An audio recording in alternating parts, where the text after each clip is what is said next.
Okay, it says that we are live on this. Let's see how this goes. It's my first time doing this in a long time, so I am going to go over and check. Does it show it?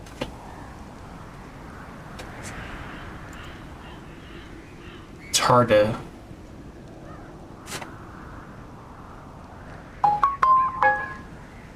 I'm not sure if this is doing it or not. This is my first time doing this. Oh, I'm doing this. Okay, looks like it's working on YouTube. I guess we'll go over now to Twitch. Let's see if it's working. Twitch.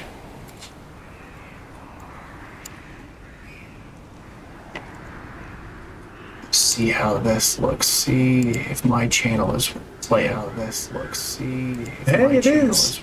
Okay, okay. All right, okay. It's pretty cool to see it. Okay.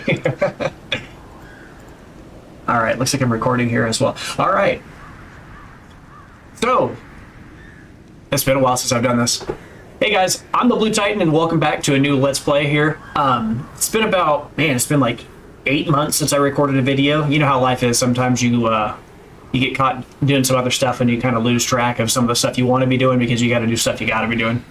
But I've been looking for an avenue to get back into playing some, and I kind of had to abruptly stop, as one does, doing something a while back. I never got the chance to finish my playthrough of the Stanley Parable, but it was like pretty much finished. I had like one last episode, so I decided, that's okay.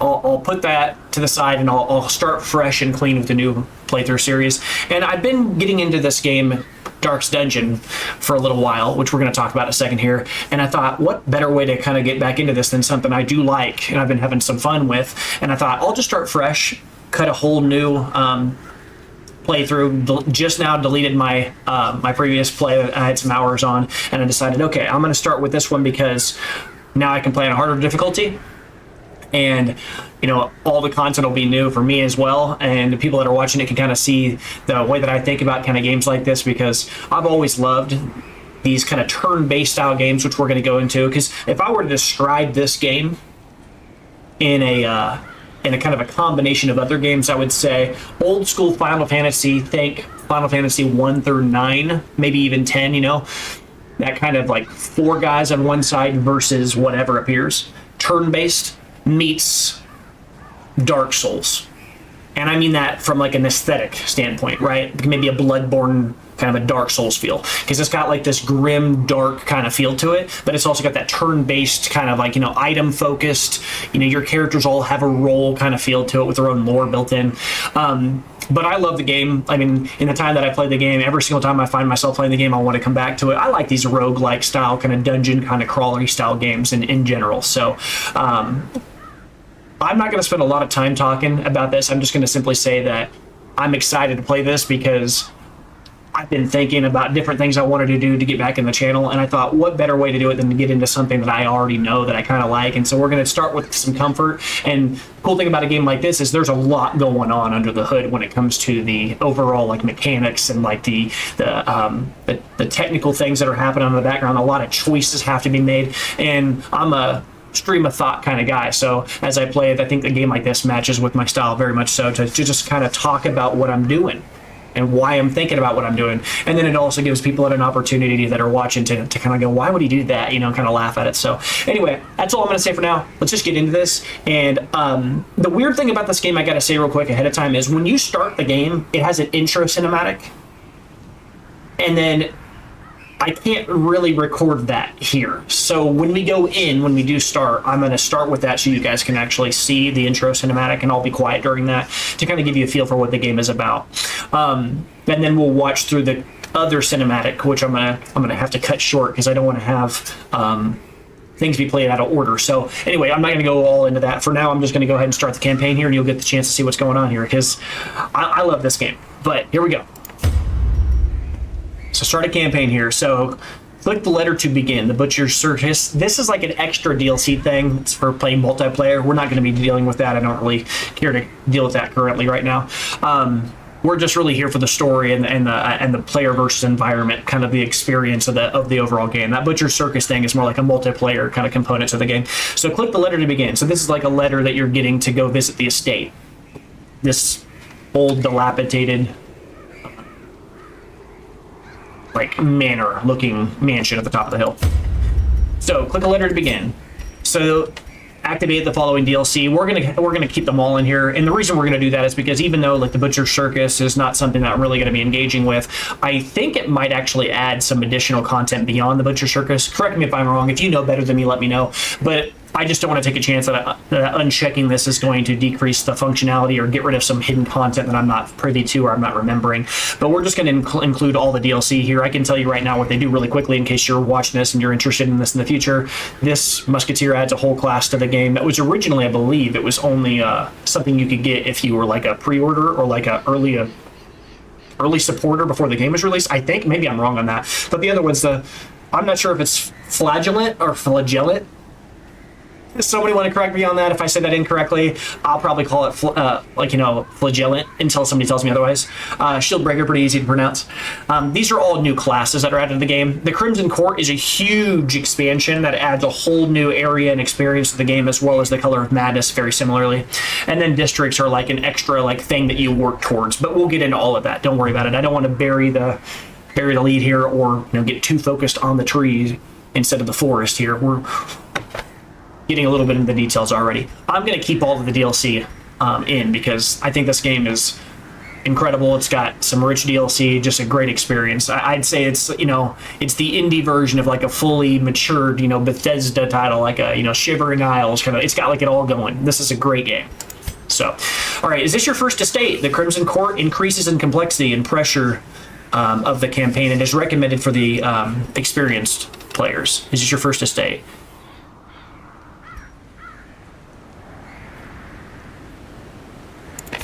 Oh, I see. It's asking me a question, and then afterwards it's giving me a prompt. It's just kind of warning me to pick something here. Okay, so Radiant, as it says here, Radiant campaigns, while still challenging, are adjusted to be faster and more forgiving. This is what you do if you've never played before. Definitely not what we're doing. That's the whole point. We're going to go into Darkest, because that's supposed to be a harder version of the game. I'm kind of excited for that. And then there's also Blood Moon. Blood Moon is, from what I can tell, you can just kind of tell by the order right here. Blood Moon is going to be super difficult. It also looks like the kind of thing that's more for like challenge runs, people who are trying to kind of beat the game as quick as possible, and it's almost like it's kind of the carrot and the fire, as the phrase goes. Like you're kind of being led forward, but you're also kind of running away from like a timer. If I'm understanding correctly, the way it looks here, it says you must conquer evil within a specific time and death hero limit. So I'm guessing after a certain amount of heroes die, then you lose. Like, you've only got so many lives to give. We're not going to go for that because the main reason is because I want to go through the entire story and I want to experience everything and kind of talk about everything. And I don't want to lose and then our whole game be over, right? That would suck. So I think just understanding how the game works and just understanding me and just understanding how content works, it would definitely suck for this whole game to just abruptly end if we went on a Blood Moon. If this channel was more dedicated to playing this game a lot, then I'd probably play something like Blood Moon, but this is more for like an enthusiast. I think Darkest is that sweet spot because it's going to be hard and more of a challenge than Radiant was. But also it's going to be, super fun because it's going to have more high highs and low lows and all kinds of stuff. So anyway, I should also say here, I'm talking about this as if I've kind of gone through the whole game. I have not. I've beaten some of the bosses. I haven't beat all of it, which is one of the reasons it's going to be fun. I know enough to know, like, hey, check this out. You guys can kind of see why I like this game, right? That's the reason why I know enough to actually put this live. But I don't know enough to go super deep into the game outside of that. I can talk about some of the systems I picked up. But anyway, let's get into this. Darkest. This is the name of the save. So yeah, we're going to leave it with the name that it is. We're going to just call it Darkest. It's, I could call it, if you wanted to, I could say,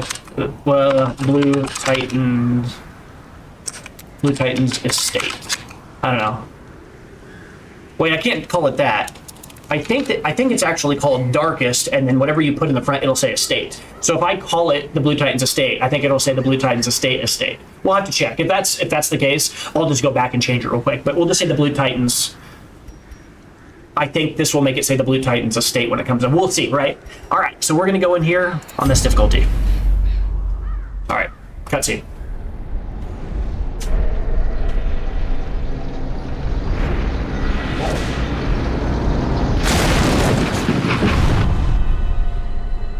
You will arrive along the old road. It winds with a troubling serpent-like suggestion through the corrupted countryside, leading only, I fear, to ever more tenebrous places. There is a sickness in the ancient pitted cobbles of the old road, and on its writhing path you will face viciousness, violence, and perhaps other damnably transcendent terrors.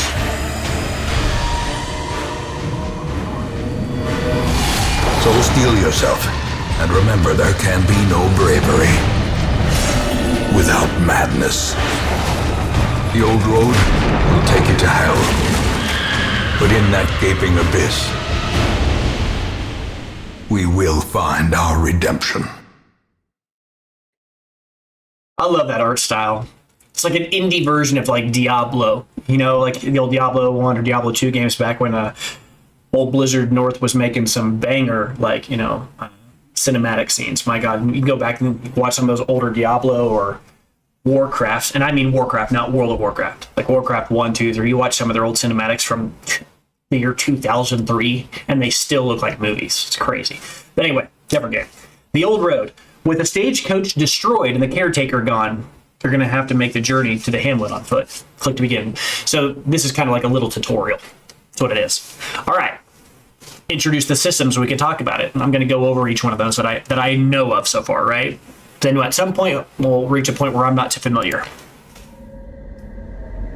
All right, so let's kind of go over what we see here. So map navigation. You are currently in a room. So this is almost like a dungeon diving style game. It kind of feels like in a way.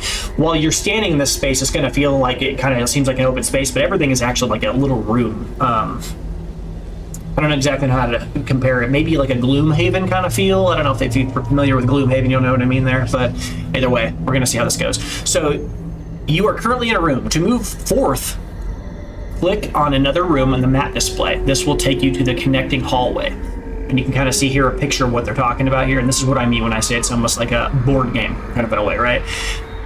But down here in the corner, you can see this is what it's referring to. This right here, this little bag, this is your stash of stuff. You know, whether it be the stuff you take with you, you're carrying, your food, your water, your treasures, everything you carry. And this menu right here is that map it's referring to. Where you are is where your blinking torch is, right? Where you are. All right. And then we can click on another room. And if we click on another room, this will start progressing towards that room, which we will go into. I'm not going to go super into the details of everything that goes on so far here, but what I will say is just a few things that are going on here. Over on this side, this shows your character and each of the characters. If I click on this character, you can see that I've highlighted that character here with this little gold bar. And then it'll show information about them, including a bunch of stats, which we will go over as we play through the game. And some of it I'll learn as I'm going too. And at the very top, you'll see what kind of looks like a compass or like a health bar. This is the light meter, right? So this shows your torch meter. Radiant light, 100. So we're at 100% torch. Plus dodge, plus scouting, +4 monster surprise. Shift control to reduce the torch. Shift click to reduce torch. Oh, I didn't know you could do that. Shift click to reduce the torch. Shift control click to snuff the torch out. I mean, it makes sense you can do that. That's crazy. So you can intentionally put the torch out. There's a number of reasons why you would consider doing that, but all of them are challenge oriented. Especially early on, you probably don't want to do something like that because, you see, the thing is in this game, Darkest Dungeon, the darker the room, the more the deck is stacked against you, right? The harder the enemies, the harder that you run, like the worst enemies are, all that other stuff. The likelihood that they crit, the likelihood that you run into harder enemies instead of easier enemies, all these things. But then there's risk without reward, right? Or risk with reward. The harder those enemies, the better the loot, right? So there's a trade-off. It's not just exclusively, more challenging. But anyway, that's a whole other conversation. But this is the kind of the thing that governs the overall idea. It's the gimmick of the game, right? Part of the major gimmick. It's the darkest dungeon, right? You can make it darker here. But anyway, I wanted to cover one thing here real quick before I do move on here, and that's this screen. If you click on a hero, you right-click on one of them. I'm not sure, actually. I'm sure some people probably play this with a controller. I'm playing with a mouse. What you'll see here is you can see the character's statistics. And we'll spend a lot of time looking at this per character. A lot of this will make more sense later on. But for now, just understand we have character abilities. We've got abilities that they use when they camp, which is far less common, but they do camp sometimes. Resistance lists, things that they are resistant against. And technically, this right here is not actually a resistance so much as it's like the likelihood that they'll take apart a trap. And then, maybe I'm a little bit off on that. So this is trap disarm. So this shows the percent chance that they'll disarm a trap, and then maybe this is how much of the damage from a trap they would resist. Maybe that's what that first part means. See, again, I don't fully know. I have enough of an understanding to kind of half guide, but not fully. And then down here we've got diseases. Luckily, my guys don't have any diseases right now. Over here, this shows like the level of their armor and their weaponry, as well as if they have any trinkets or carryable items on them. They have none at the start of the game. Their basic stats, if it's yellow, it means it's gone up by some kind of a modifier. If it's red, it means it's gone down by some kind of a modifier. In this case, up here, it says Warrior of Light, right? This is one of his quirk. A quirk is essentially like some implicit thing that makes this person, Reynald, his name is Reynald, it makes Reynald unique, right? He's a Warrior of the Light, which gives him additional damage whenever your torch is above 75. And by that, it means above 75%. So he's actually got additional damage right now, which is why his damage is higher, right? It's got that little golden modifier. Over here on the side, you see God-fearing and you see kleptomaniac. So he's only going to pray to get rid of his stress relief, and he likes to steal stuff, right? Not even though he's a Warrior of the Light, he's got his downsides. So not everybody's just pure good or pure evil in this game, right? But anyway, that kind of gives you a rundown of the basic ideas. You can also do things like change your character's outfit or whatever you want if you like a certain outfit, whatever. And then you can also change your character's name, which we'll do that later on. But for now, we're going to leave all that alone because these are the guaranteed starting characters. I've played through twice, starting a new character twice, and I recognize these names. Dismas, yeah, these are guaranteed every time. You always get these characters. And yeah, these are the same abilities you had last time. So these are like stock, characters you'll get every single time. He's got hard noggin, so he doesn't get stunned, and he's faster, right? And that's why you see the speed up being higher. See, it says weapon base is 5, and he gets +2 for his quirk. That kind of gives you an idea, and I think that explains basically everything you need to understand, other than I guess this last part. This shows the position they're in, or the position that they recommend he be in, based upon the array of abilities that he's currently got. So in this case, this guy is in position 2 because there's another position here and another position here that are unfilled. He's in position 2, and the game recommends that he be in either position 2 or 3 because of his abilities. So like this ability, pistol shot, can be shot if you look at the gold section on the left side above the words pistol shot. It says there's 4 little circles, and 3 yellow ones on the left are the ones that are filled in. The first one is not. The pistol shot can only be shot from positions 4, 3, 2, and not 1. And he can hit people that are in positions 2, 3, and 4, but not 1. And you'll notice that the numbers go 4, 3, 2, 1. The person that's in the front is 1 on both sides. It's the one that's in the inner band. 4 is the outside. So the game is recommending that he not be in position 4 or 1 because he's not poised or positioned for that, right? He does have an ability that can hit from the back.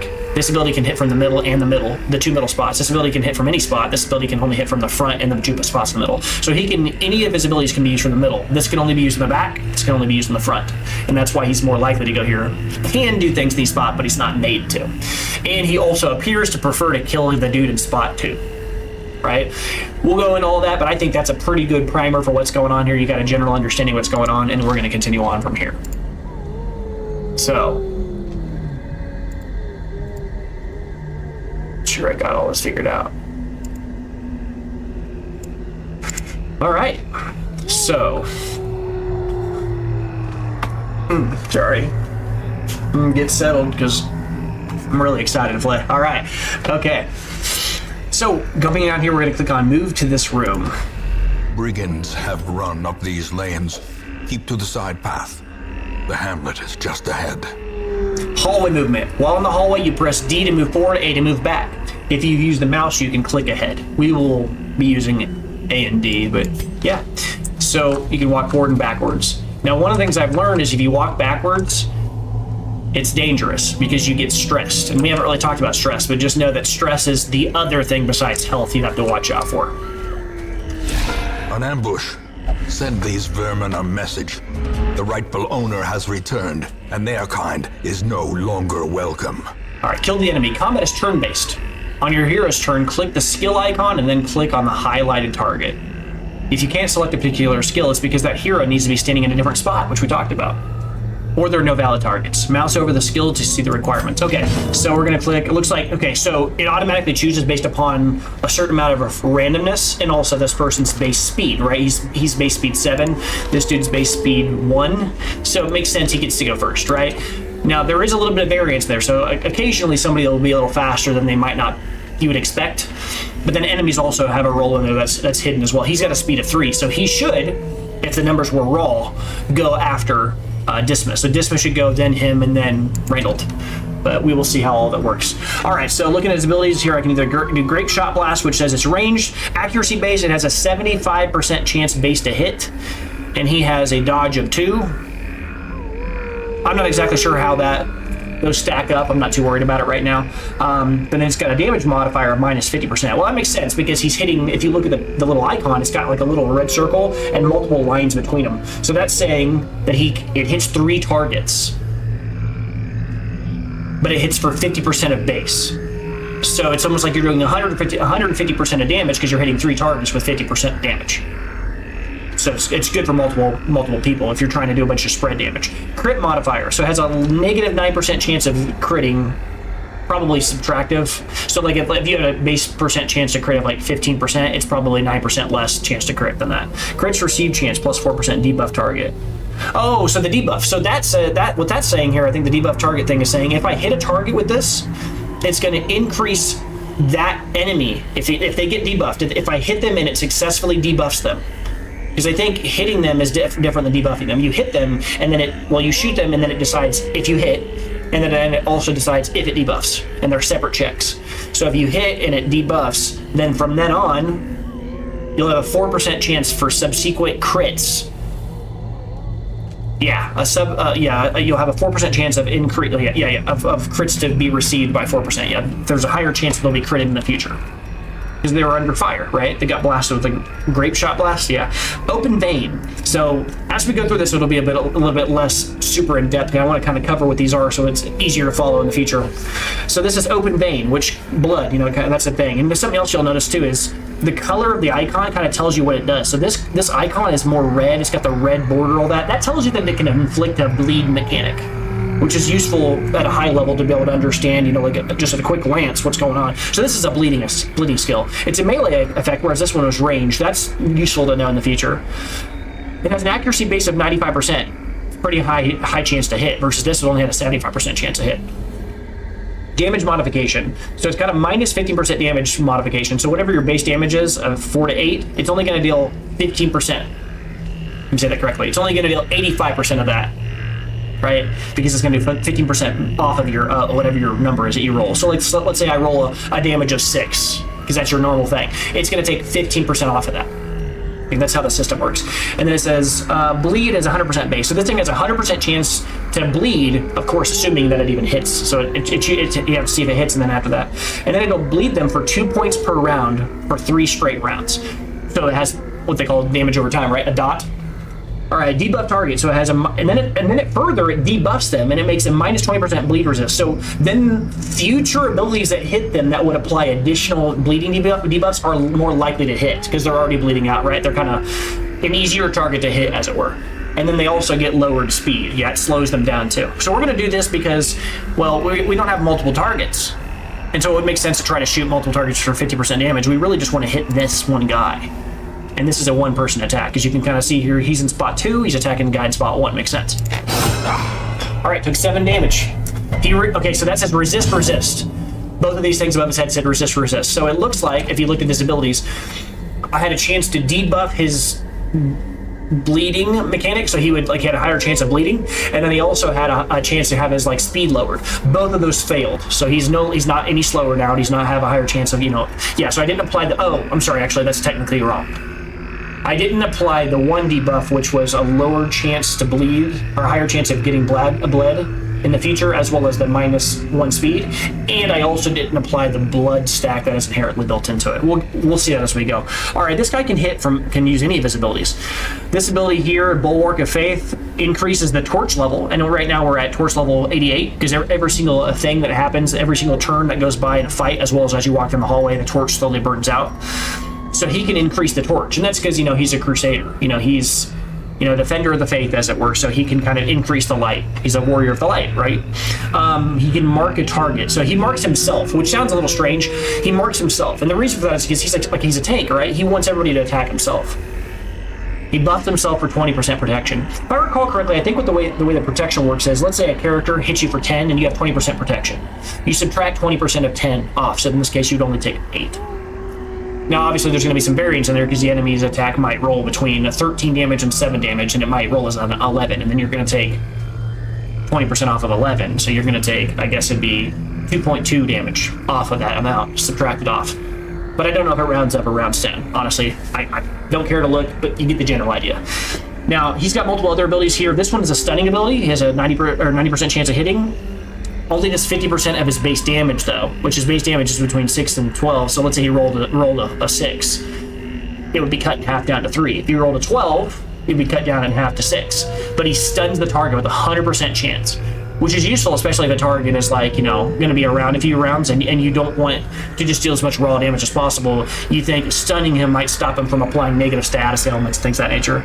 Zealous Accusation, pretty basic in this case. It hits 2 targets.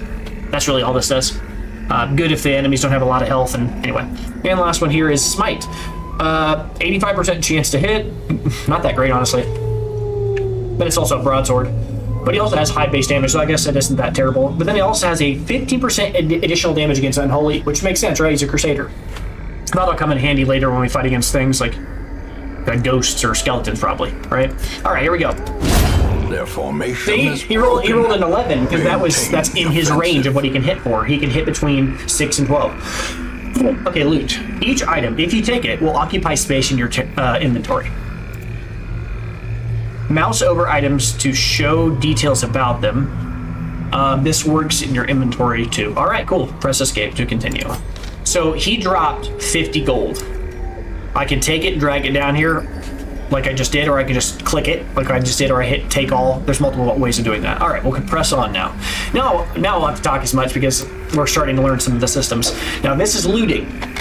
Interactive objects, curios. So anytime you see something that's like a thing that you could interact with in the background, usually they move at a different speed scroll-wise in the background. If they're in the foreground, they're things you can interact with. Anytime you see something that you can interact with, then it's a curio. While exploring, you will often find interactive objects. Click and press W to investigate them. Take a look in this tent. Okay. So you can either hit W to hit up and interact with it, or just click on it. I'm going to hit W to kind of see. Yeah. Someone has camped here recently. Now there's 3 options. Every curio in the game interacts like this. You can either just check inside the tent, or you can drag a specific item up here and drop it there. Now it doesn't make a lot of sense to use money on a tent, but you could imagine using a key on a chest, right, would be a good example. So that does come in handy later. And the last thing is just ignore it. If we ignore it, nothing happens, but we can always click it again here. So we're gonna check inside the tent, see what happens. Someone left valuables in the tent, and it looks like they left behind a ruby, which was 1,200 gold, forgotten places, as well as a jade, which is worth 375 gold. So here we'll take all and demonstrate that you can do that too. That gets you the idea. All right, and then if you look at the map here, you can see that we've walked across all of this space and we're about to end this area. At the end of this area, you can't walk any further. But if you look at the map, that's because we're at a door. If we hit up, or W, we walk in the next area, and that's how our hallways work. Dispatch this thug Cool, in we got brutal the idea. fashion, that all may hear of your arrival. All right, these 2 abilities weren't on here before because now there's somebody in the back spot so he can do this ability. So he's got pistol shot, so accuracy 85, damage modification minus 15%, crit mod, so he has a higher percentage chance to crit, and plus 25% damage versus marked. So we have a way of marking a target, then this will deal more damage after the mark has been applied. But I don't have any abilities that mark targets here. So this is just doing the raw 85 plus, yeah, just raw 85 No, I'm sorry, accuracy base of 85, and my base damage of 5 to 9 is being subtracted by 15%. This isn't that great right now. We don't really want to do this. But this ability, tracking shot, ranged, accuracy base 95, is going to hit pretty much. Damage modification, it's a really weak attack. It only hits for 80% of your base damage. This is not going to do much damage. But it bypasses stealth. Now, stealth enemies in the game, you'll be able to tell if they're stealth or not because they've kind of got like a purple aura around them and like this little purple eye thing. And then it says here, bypass stealth, it de-stealths them as well. And then, so he can hit a stealth target if they exist. And then it says self. So after you use this ability, self, you're going to boost your own damage by 12%. You're going to boost your accuracy by 6%. And then you're going to boost your crit chance by 6% moving forward. That's not forever, just for this fight, which is something I've learned. Okay, so we can use this on either guy. This guy, if you hover above him, he's a tank. Brigand Bloodletter, no chance to dodge, really low speed, only 0 dodge. He's a human, says hero to hit, we have a 95% chance we're going to hit. Hero to crit, only 5% chance we're going to crit. We're only going to do between 2 and 3 damage. That's what it's saying on the side in the yellow. Good I'm explaining this because some of the stuff I actually hadn't really paid that much attention to, so it's cool to see this stuff. Whereas if I shoot this guy, I have a lower chance of hitting because he's got a higher chance to dodge. And his speed is faster, right? So he's going to go quicker, faster than this guy. Just so we're aware, I don't believe speed has any effect on how fast they dodge. Dodge is a separate stat. The speed is just a turn order indicator. But if you look here, you can also see at the bottom, they have a percentage chance to stun, and all that other stuff is down here. I can't hover above this without it going away, but down here really quickly if you look down there. It shows their stun, blight, bleed, debuff. So those are their resistances and the chance of them getting bled or whatever. I'm going to start by increasing my damage overall because I don't know how long this fight's going to last. So we're going to shoot this guy. Oh, I hit him. Got him 3. So now you see how you got that blue buff thing? Alright, so he just attacked 2 targets simultaneously, debuffed him, it said debuff on him and failed on him. This is the debuff sign. So he's got -2 dodge for 3 rounds. So if we right click him, you can see that his dodge stat is now red. Right, as we said earlier, it should be lower now. You can tell by it being red. Also, this guy, same guy, you can see his buffs from that shot we just did a second ago. So he's got increased damage and all these other things for the duration. It's in parentheses. It says 1 battle. So for the rest of this fight, you should be able to do that. This guy now can do whatever. I'm going to give himself... This guy's a 50% chance to be stunned, and this guy's a 25% chance. If I try to stun, I can't reach this guy. And that's because this guy can only reach the first 2 slots, and this guy's big enough that he takes up 2 slots. So I can't stun this guy in the back, which is by design, right? Like game-wise, you want your squishy guys in the back and your stronger guys up front. It's just like most games. All right, so I can do a few things here. I can either just go for raw damage and try to take this guy out. He's already at 35 health. It doesn't really matter either way. He's a pretty tanky guy. I'm gonna choose Bulwark of Faith here. I'm gonna increase the torch level, and the reason we're doing that is if you look here, dim light, we have increased chance of stress and increased chance for monster hits. If I start by doing Bulwark of Faith, it's going to increase the torch light from 70 to 94, right? Because it says plus 24 torch. And then I'm going to mark myself so that these guys will focus him instead of my gunner guy, because he's a little squishier. Because you look here, he's got 33 health, and he's got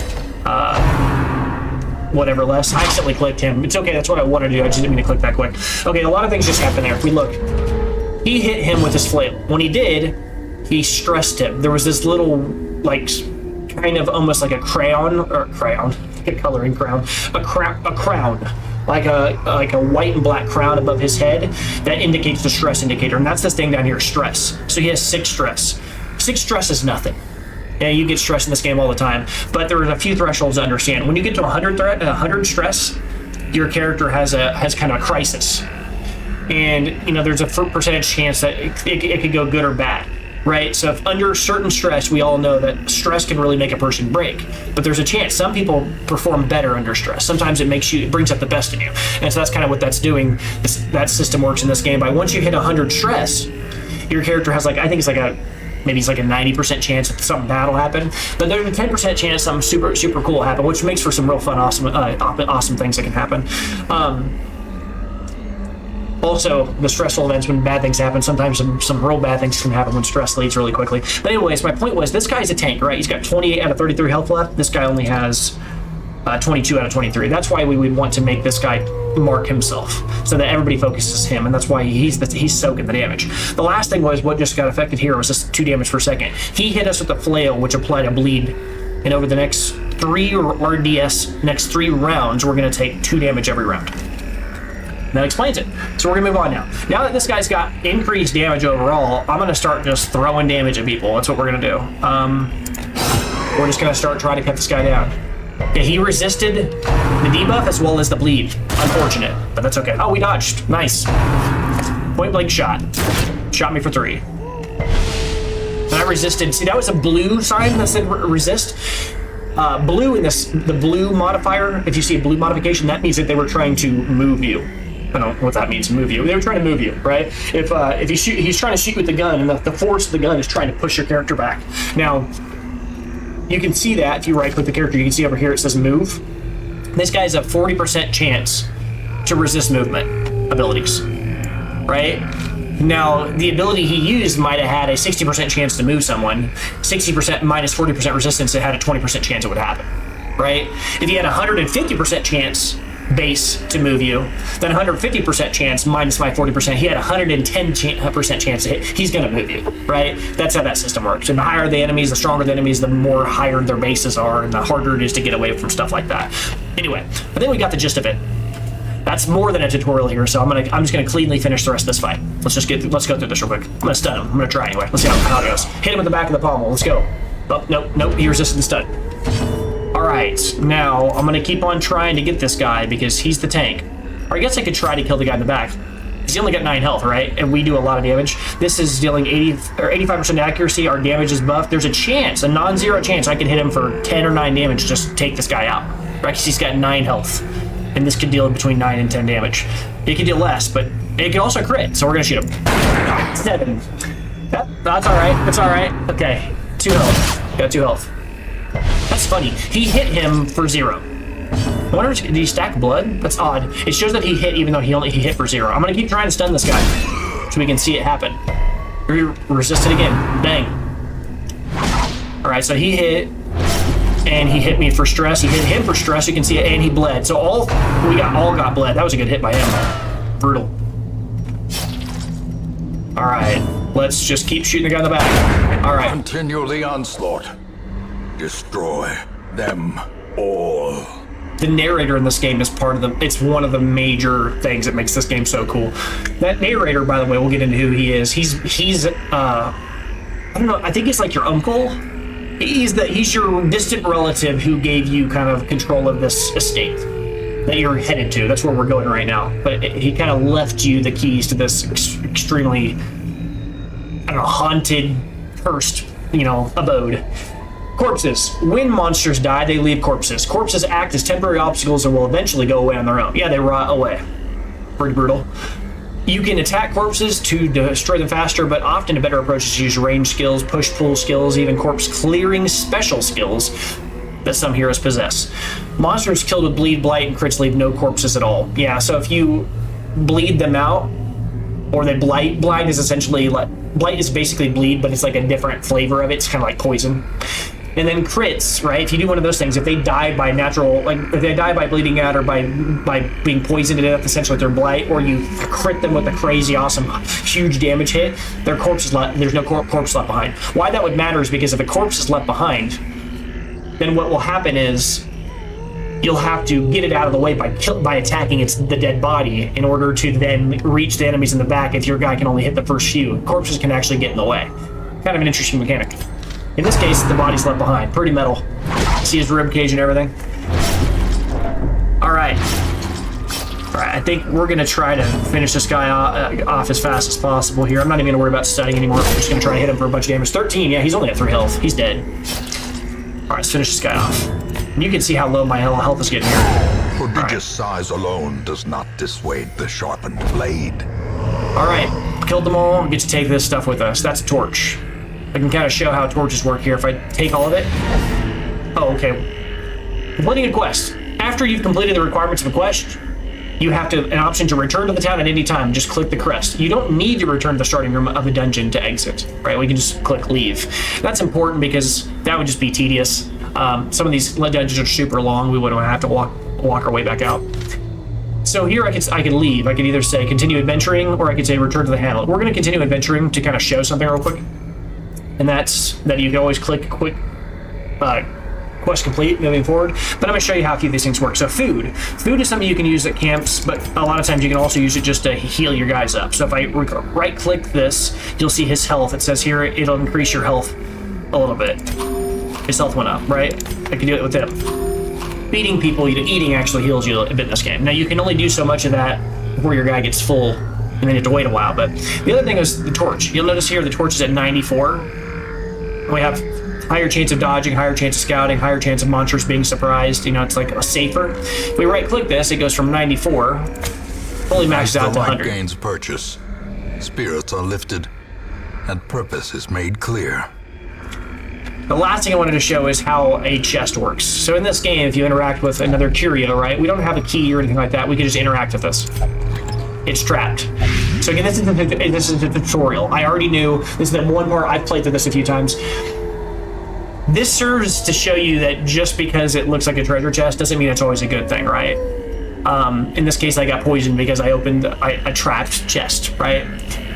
So that kind of teaches you how the game works. This is a good closed ecosystem. Now, anything moving from here on is not a tutorial. It's all going to be new. So we're going to see how this goes. And now we kind of really start the game. All right, let's get into it.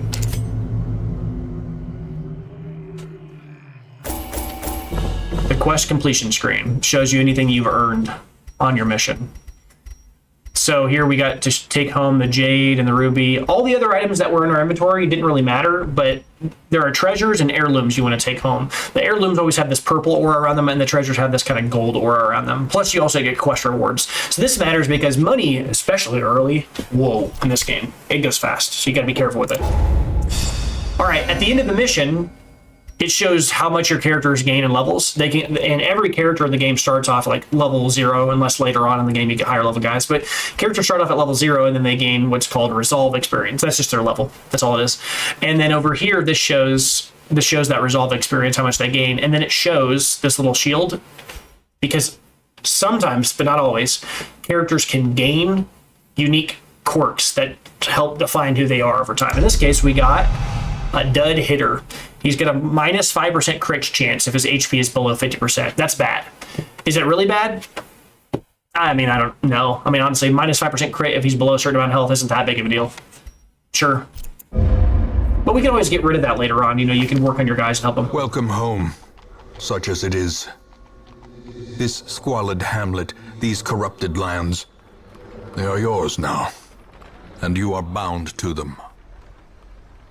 All right, so we start with week 1. So this game is kind of like a legacy game where you play, and every week affects the next week, and you just keep on going, and you just keep going with it. One of the things that I'll say about this game that we'll learn, and that it's a big thing, a big ask, especially for a person who comes from a background like a classic JRPG style game where you try really hard to build your characters up, and you start to kind of get attached to their character, and don't do that in this game.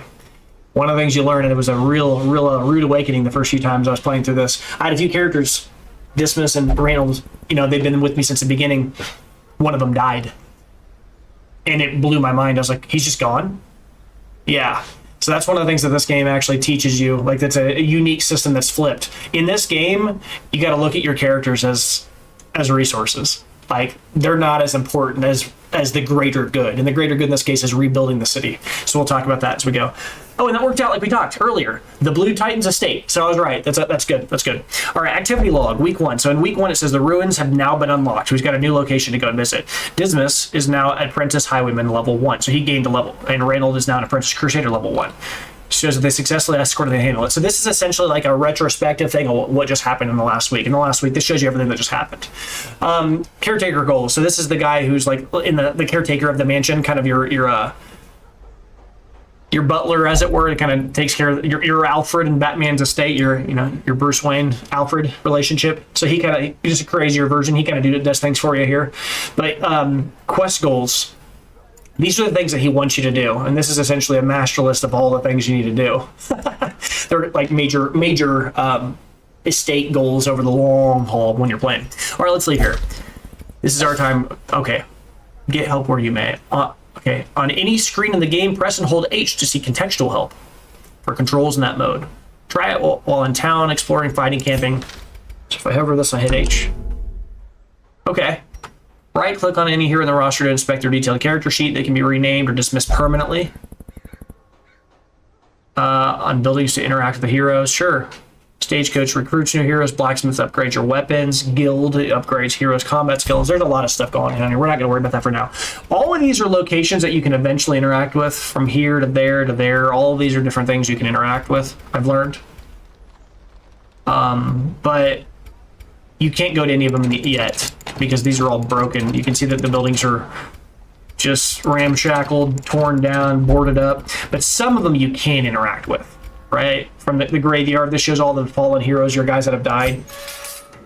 Most will end up here, covered in the poisoned earth, awaiting merciful oblivion. Yeah, and some of our guys will end up here. More than we want. Next one here is Ancestors' Memoirs. I almost said memories. View the Ancestors' Memoirs. So this is where I said a second ago. You will know the tragic extent of my failings. He said, in time, you will know the tragic extent of my failings. This is your ancestor. And again, as I said, I wasn't sure if he's your uncle or how he's related to. I think they leave that purposefully vague. But we just watched the Old Road cinematic. This one, the House of Ruin, is the cinematic that plays when you start the game that I just obviously couldn't play because I hadn't started the stream or anything like that. I had to connect everything to streaming platform, all that stuff. So I'm going to play this really quickly because I want to make sure that people get to see this. Ruin has come to our family. You remember our venerable house? Opulent and imperial, gazing proudly from its stoic perch above the moor. Above the moor. I lived all my years in that ancient, rumor-shadowed manor, fattened by decadence and luxury. And yet I began to tire of conventional extravagance. Singular, unsettling tales suggested the mansion itself was a gateway to some fabulous and unnameable power. With relic and ritual, I bent every effort towards the excavation and recovery of those long-buried secrets, exhausting what remained of our family fortune on swarthy workmen and sturdy shovels. At last, in the salt-soaked crags beneath the lowest foundations, we unearthed that damnable portal of antediluvian evil. That reminds me of the First Flame, the killing of the First Flame with Gwyn from Dark Souls. Our every step unsettled the ancient earth, but we were in a realm of death and madness. In the end, I alone fled laughing and wailing through those blackened arcades of antiquity. Man, I haven't seen that. Until consciousness failed me. I don't remember that. I guess I hadn't seen it the first time. Remember our venerable house, opulent and imperial. It is a festering abomination.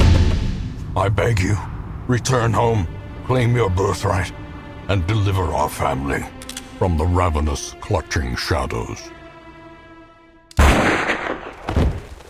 of the darkest dungeon. Yeah, so that's the intro to the game that plays whenever you start it for the first time, and the sequence starts as well. But I wanted to make sure I kind of gave some background. So essentially the idea here, it looks like, is our ancestor dug too deep, right? That's the idea. So that's that kind of the trope, and he unleashed a deeper, greater evil. It's a kind of classic, or I said Orwellian. H.G. Wells kind of like, Cthulhu, like dug too deep. Balrog kind of thing.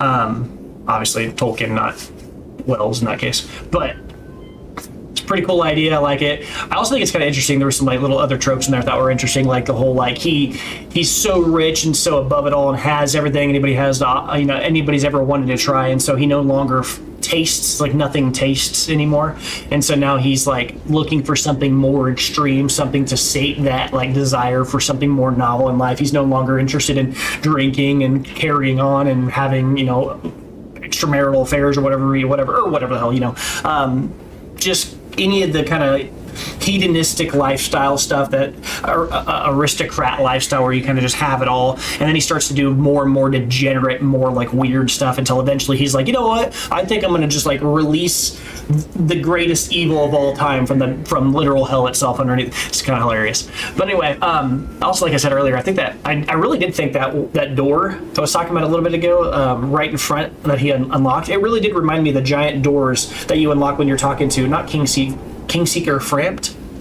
Yeah, Kingseeker Frampt, I think is his name. It's been years since I played Dark Souls 1. But you go down there and then there's the door to open the first flame. And that giant door, that's what it kind of reminded me of, but whatever. Doesn't matter. Just you play enough games, you start to kind of recognize similarities and stuff. But as you can kind of see here, as we start to unlock, there will be additional lore that unlocks as we go through the game. Right, we'll come and visit those as they come up. And I'll try my best to, you know, not talk whatever the narrator's talking. You know, we'll see. All right, then the next thing here we haven't looked at is the Nomad Wagon, shop for rare items. So this is where you buy all kinds of trinkets and cool things like that. Trinkets and charms gathered from all the forgotten corners of the earth. All right, right now we only have just short of 7,000 gold, so we can't buy either of these things. But we'll come back here intermittently to try to buy some of these things. Early on, I probably won't be buying these things because these cost a pretty penny. Although, looking at these, fasting seal, rare. These are both rare. That's they have the blue outer side. Minus 100% food consumed. So this is saying the person doesn't eat when they're using it. They're not using any food. Now that's an important mechanic. As you play the game and you walk through halls, occasionally your characters will just get hungry and they'll use some of the food in your stores. And I'm talking about when you're walking through a dungeon, and so you got to prepare for that when you go into a dungeon. You got to kind of provision and bring stuff with you. And this is saying that the person who's wearing this item or holding this item will not eat any food because they're fasting. Minus 100% HP damage inflicted when starving.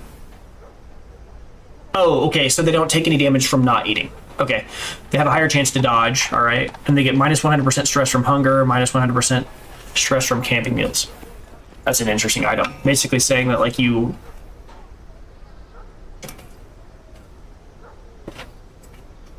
more like super, like when you're tight on money, this item would be pretty good because you basically don't have to spend any money on one of your characters and you can slightly make a little bit more, like save more money from every trip down into the dungeons because you're not spending money on their provisions. But it's a lot of money to get that item. Seems like the kind of item that'd be kind of neat to use occasionally whenever you already have the money for it. I don't know. Home of Holy Healing, a Vestal only. So a Vestal is a special character. That's like a not like a subclass. It's just a class. Like this guy is a highwayman. He's an apprentice highwayman, but no, he's a highwayman.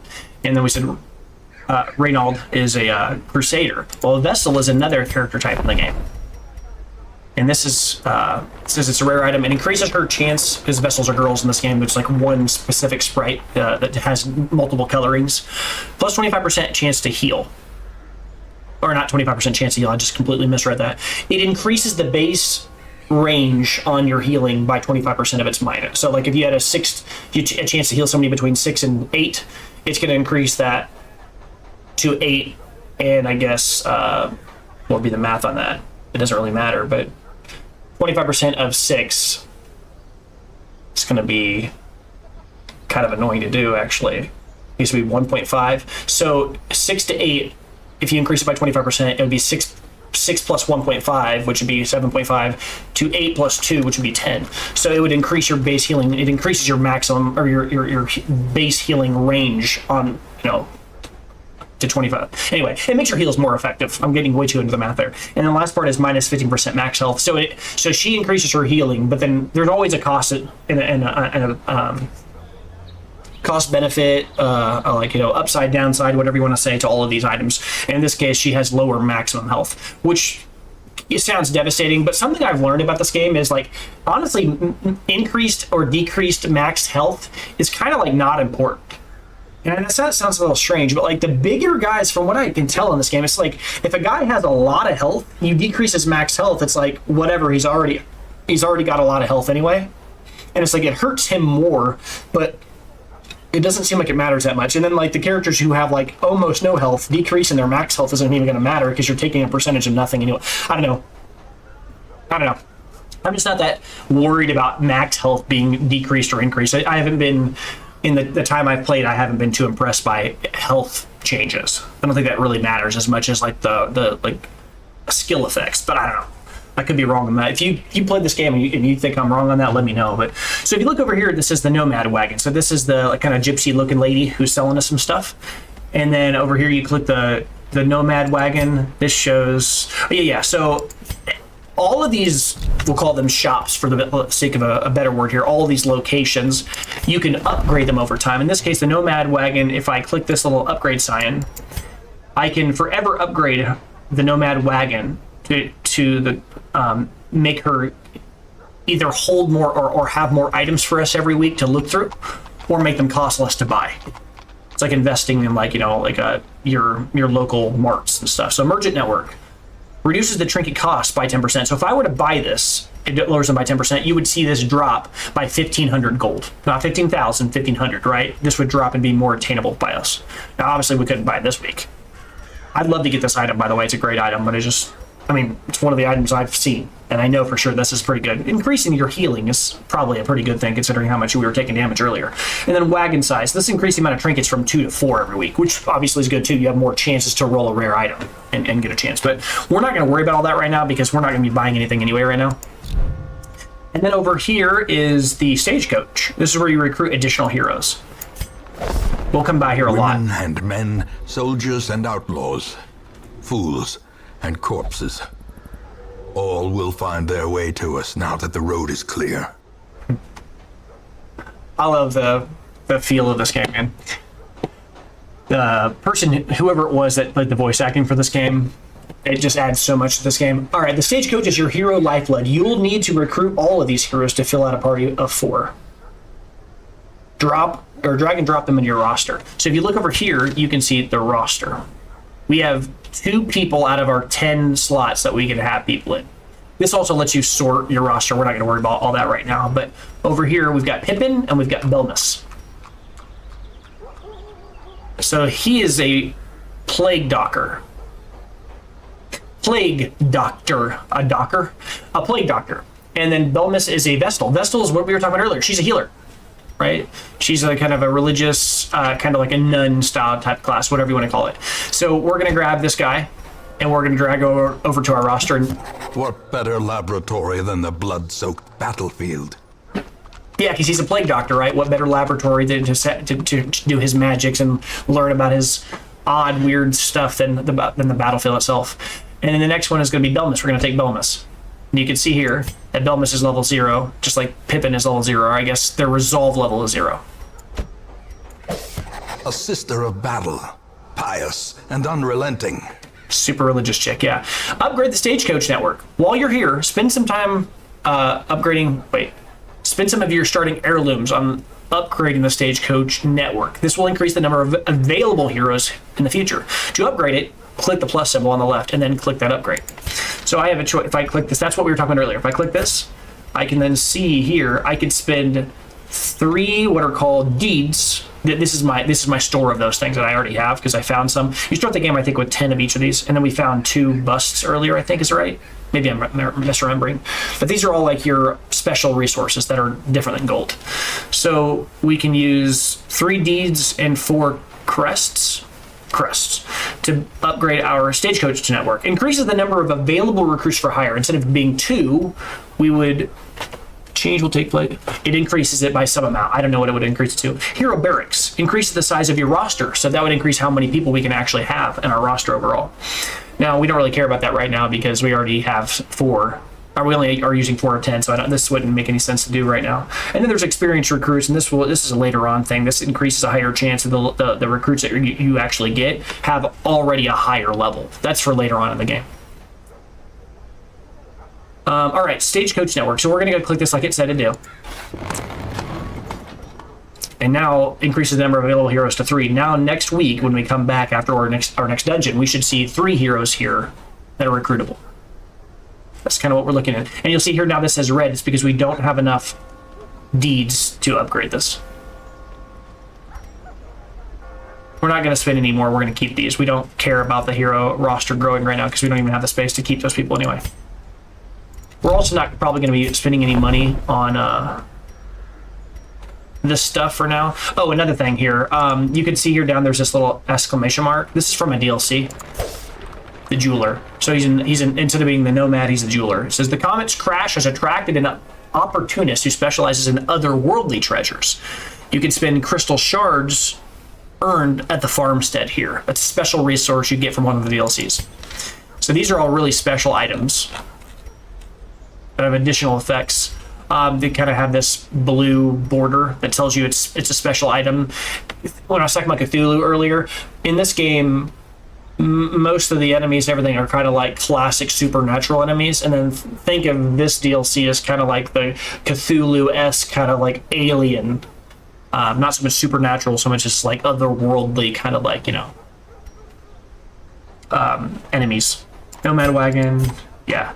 So I guess you can, you can upgrade his stuff too. Wagon size increases the number of training. Oh wait, this is for the overall thing. Yeah, this is not affecting him. That's kind of odd. I wish this would disappear whenever it was looking at his screen, because this option for upgrading does not govern him. It governs her. Because she's the base. Okay. Anyway, we're not going to worry about that right now. We don't care about that. And none of these other things have we been unlocked, so we can't do anything here. Complete more quests to unlock. Oh, embark. There isn't much you can do in town right now. It's time to embark on a quest. Click the embark button at the bottom of the screen. Embark. This is for us to go into a dungeon. We're not going to do that yet because I want to really quickly check and see what skills these two dudes have, because I just got them.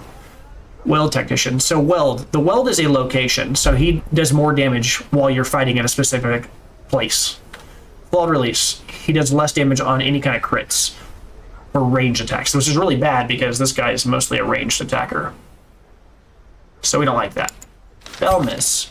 She's got unique quirks. Some quirks are... Oh, she rolled a unique quirk. Oh, wow. Some quirks are unique, meaning only one hero in your entire roster can ever have that ability. Unique quirks are shown by the special symbol left to the quirk name. If you don't want that hero to have the quirk, you can remove it in the sanitarium, like other quirks, which is something we haven't even got into. We don't have access to the sanitarium yet. This can be useful if you're trying to get that quirk to develop on a specific and suitable hero. Twilight Dreamer. Ignores stealth. Okay, so this girl, she can attack... She can attack enemies that are stealth and just doesn't care about it. Cove Adventure. She does more... She takes less stress in the Cove. The Cove is like a watery place with like drowned enemies and stuff. Okay. Guilty Conscience. Bears the crushing guilt of deeds real and imagined. That's awful. This is not an ability I like. It's a pretty bad one. We need to get rid of that at some point if we can. Can't do anything about it now, though. So let's go. Embark. A mecca of madness and morbidity. Your work begins. Okay, so this is where you select a quest and form an adventuring party of 4 heroes to embark on it.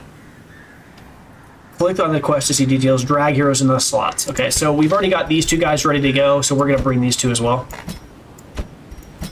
Looks like this guy has, all of his abilities are being used in the background.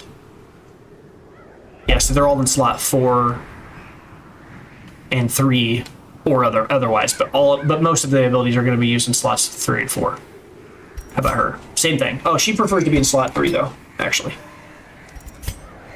She can attack from this spot, this spot, this spot. Illumination can only attack from in this spot. This bypasses stealth. She really doesn't like stealth people. All right. And then they've got all these camping skills that don't really matter right now. We're not really worried about that. Camping only matters when you get to longer dungeons, because there's like 3 tiers of dungeon. There's like short dungeons, medium dungeons, long dungeons. In medium dungeons, you have like camping gear, and in long dungeons, you have like 2 sets of camping gear. You still have to camp. All right, so this shows the rewards if we go do this mission. Now, right now, you see here, there's like there's 7 locations. Now, all of these locations have unique enemies and unique experiences and all kinds of stuff, and we'll have to go through all of that. But for now, the main thing to understand is this is what a mission looks like, and there are no missions elsewhere because it's trying to force us. Well, there's this one, but if you try to click it, it's suicide. This difficulty is the darkest. It's the hardest difficulty in the game, darkest. Whereas this one is apprentice, right? Low level. Now, something that there's no indicator in the game for that I'm going to say now that's important to know is, in this game, you can't go into a mission unless your guys are at that level. What that does is it basically puts a ceiling on lower level missions and saves those missions for lower level dudes. So if I have a guy that's level 5, he won't go into an apprentice mission. He will refuse. He'll flat out say, no, if I were to improve, I need to try a harder mission than that. Which, you know, kind of, at first when you think about it, you're like, well, that's dumb. I should be able to go do in there and just bully those guys. But it also, like, it's there to make it so you don't just constantly farm low levels and just outscale your opponents by just, it's to keep the game interesting and challenging. Just, I like that. It makes sense to me. But one of the things that is true, though, is levels 1 and 2 can only go to apprentice level missions, level 1. Levels 3 and 4 can only go to the next tier up. Levels 5 and 6 can go to darkest. Now, I said that to make it simple because that's 2 per everything, but technically there's also a level 0. So technically, at the lowest level, 3 levels can go to level 1s. Right? 0, 1, and 2 can all do level 1 missions. 3 and 4s can do level 2 missions, and 5 and 6 can do level 6 missions. Again, all things I've learned while playing, so. But later on, these are rewards that you get from doing these crazier missions. I don't... Way too much stuff going on over there. I don't know what that is. We're not going to worry about it. All right, so if we do this mission right now, it says test yourself in the mad realm of your fallen ancestor. So this is, we're going into this location. Yeah, there's a different description. Scout. So this is a scout mission, it says. The state map says, you test yourself in the mad realm of your fallen ancestor. Take note of how the creatures have taken over, but don't delve too far. This is a short mission with which 0 camping gear, right? It does not involve any camping. It's another mechanic. Short apprentice is level 1. Goals explore 90% of the room. So we have to go through 9 out of every 10 rooms in order for this mission to be completed. If we beat this, we will get the rewards of 3,000 gold, 4 crests, which are these, and we will also earn a dodge stone, which is an item. This box right here has all of our trinkets and rare things. We have none. But that's what that will do, is it will give us a trinket to start building our collection of special items that, again, your characters can hold 2 trinkets, but we don't have any right now, so it would be nice to have that. So we have something to start on. But this is us. That's what we're going to start doing. So we are going in as with what we have here, right? You'll also notice something else. Characters heal between maps, between missions. And this guy has 33 max health, but they don't get rid of their stress. So he still got 18 of the 20 stress, or sorry, 200 stress. He still got 18 from their last mission. Characters bring their stress with them unless you do some stress relief. You can't just keep sending people on missions. They need some time to relax. So anyway, I think we're good to go. I'm going to click provision, and we're going to kind of go in. The cost of preparedness, measured now in gold, later in blood. Okay, so provision on the journey. This says you'll want to take different supplies depending on what region you are going to, how long the quest is, and based on your own preferences. But always bring some food and some torches. For your first short quest, try bringing at least 8 food and at least 4 torches. So generally speaking, the reason they say that is because food is always going to be useful because, you know, your characters will occasionally want to eat, but also you can just use them as essentially potions. They're basically healing items. So we'll left click these, and you can see here one of the things that it's not with no cost. It costs 75 gold to bring 1 food. So, you know, there's a cost to go into the dungeons. So you want to bring some food with you. So we're going to bring 8 is what it said to bring, I think is what it said. Maybe it said 8. I think it said 8. I don't know. So I've had experience with this in the past. There's this app years ago I found online that's sitting over here on my other screen that I'm going to refer to occasionally because I played the game quite a bit. I already kind of have a general understanding of a lot of this, but this app's called The Darkest Companion. I highly recommend if you play through this game that you don't go using this because it can kind of like remove some of the rare, like the more cool, interesting stuff. I found this app through a friend that was recommending it to me after playing through a few missions because I was confused as to how to figure out whether or not certain items work with certain things. And after I used it a few times, I realized, oh, and this is something I'm going to show you in the game. Once you use an item on a curio, or once you use an item on a thing that's in the game, it will track how that thing interacts with it, so that the next time you run into that item, that thing, you'll know how it will affect you in the future. So I'll give you an example. That tent that we saw earlier, had I interacted with that tent by putting money on it, then the next time I saw a tent, and and I had money in my inventory, it will show that the tint and the money don't have any interaction. They don't do anything. And so you'll create a list over time, and you'll know what they call curios, right? Background, foreground, interactable things, which ones interact well or even do something. So, all right. So looking at this though, here we've got some holy water used to purge and restore purity, right? This says can also be applied to a hero to increase resistances. Now, what kind of resistances? I'm not actually totally sure on that. We'll have to check that in game and see. Anti-venom used to counter blights, poisons, and toxins. Now, I didn't bring either of these, and I can't sell them. This item cannot be sold. It might be a free item that comes from a specific class, like the anti-venom for the Plague Doctor. Oh, yeah, okay, so having a Plague Doctor with you will give you a free anti-venom every mission that you go on. Now the holy water, I'm not sure who this comes from. If I were to venture a guess, it comes from the Crusader. Let me check something. I can probably find that out real fast. Let me take her out of the group. Still in Bark. No, the holy water is not from her. It looks like it's coming from... Oh, look at that. What was that, the Red Hook? So you put her in there, it's called the Red Hook. That's my team's name, is the Red Hook. I wonder why that is. Okay. Tricky Glory? The Usual Suspects. I guess that makes sense because the Usual Suspects is the name of the, these are the 4 main characters, the first 4 characters that you get to learn, and it's probably the most common order people use. I switched her here for this one, the Red Hook. Interesting. I put them in this order because, again, she's most effective in this slot. It's interesting that they have, like, team names. That's cool. That's cool. I haven't paid much attention to that. But if I provision here... Yeah, I believe... Let me check and see here real fast. If I take out the Crusader, do I get that? No. The Crusader brings with you a holy water if you have a Crusader. That makes sense. But what was that warning saying? Provision. Grave danger awaits the underprepared. Do you wish to continue without a full contingent? Yeah, because I'm not bringing the guy. I'm not bringing... Okay, so it was basically warning me that I was about to start a map or mission without actually bringing 4 people. That makes sense. But we were just checking to see what items come from different people. So we've confirmed the holy water comes from bringing the Crusader with us, and we've confirmed that the anti-venom comes from bringing the Plague Doctor. Now, it said that it recommends to bring, 4 torches or more.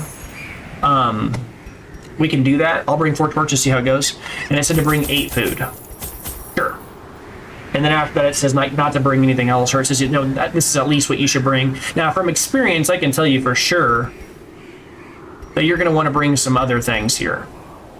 Generally speaking, I usually like to bring, maybe like 1 of each of these. Maybe a few keys, something like that. And then after that, you're usually pretty good. Some of the stuff that you'll run into, you might need more than that. But all of these items, let's kind of go over what they do. The torch increases the torch, makes it easier for you to see and fight and deal damage. The higher the light levels, the stronger your guys are, etc. and so forth. Remember, this guy does more damage based whenever the torch levels are even higher, which might actually be a reason to bring more torches, because what that would do is it would guarantee that the torch levels are higher so that he can continue to abuse his base damages, or I guess his quirk damage increase from being a warrior of the light. But if I remember correctly, this guy's got an ability here. Yeah, using the Bulwark of Faith will increase the torch level anyway. And I think she does it too. Yeah, +6 on the torch. But this ability's not unlocked, so it won't work right now. But yeah, she also increases the light. They're kind of similar. They're like... One's like a healer, the other one's like a tank, but they're both kind of similar. They work together. Then this one, the medicinal herbs, it's herbs used to cleanse items, but also to prevent maladies. So this can be used whenever one of your guys has a debuff on them. So if one of your guys has not a bleed, but if they have one of those orange down arrows with maybe they're slowed or something like that, this will remove it. But it can also be used on other curios, which we'll kind of learn as we go through here. And then the bandage says used to stanch. Stanch? Is that a word? I thought it was staunch. Okay, I could be a crazy person. I have to look that up. Hold on. I'm just curious. Stanch? Stop or restrict from a wound. Oh, okay. Staunch. Loyal and committed to attitude. Yeah, I mean, I know what staunch means in context. I never thought about. Okay, sure. Yeah, so it's stanch bleeding. Okay, I just learned something there. All right, next one here is the shovel. It's used to clear obstacles, break into things. So this could, I mean, you can imagine you probably use this to break into like some kind of a, I don't know, a vase or something. We'll see.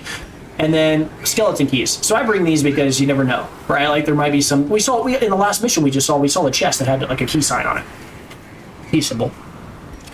Anti-venom used to get rid of blights, things like that, of course. And then holy water, we kind of talked about that. It increases, gets rid of bad things, helps you, whatever, restores purity. We'll cover all that. All right, let's just get into a game. I mean, we've been talking. I've been talking a long time, and I'm just ready to play. So let's go. Your first expedition into the ruins of your ancestry. Be curious, be careful. But these guys already have stress on it. Why? What caused that? They didn't have stress before. Maybe it's because it's the first mission or something. And as you can click here, you see down here, right? We've got our stuff on us. The only thing we can use right now is holy water. If I click on the map, you can see, what is this? Center the map on the party. Oh, okay, sure. If I right click, I can move the map around. I see. We need to go through 90% of these, which 1, 2, 3, 4, 5, 6, 7, 8. That means that we need to go through 7 of them, for sure. Let's get going. Walk. All right. So this is a curio, right? You walk up, you interact with it. Oh, and you just immediately interacted with it. Okay. I hit W or up or whatever, or left click on it. And now things that you can just take, you can take this torch. We're going to take it. A boon at last. Something good happened for us. All right. Now you'll note that right now the torch is at 75%. We're about to go, no, torch is at 70%. Now my guys get better when the torch is up. So we're gonna right click this to increase the torch level by 20. Or maybe it was 25. I'll have to look at that again and check.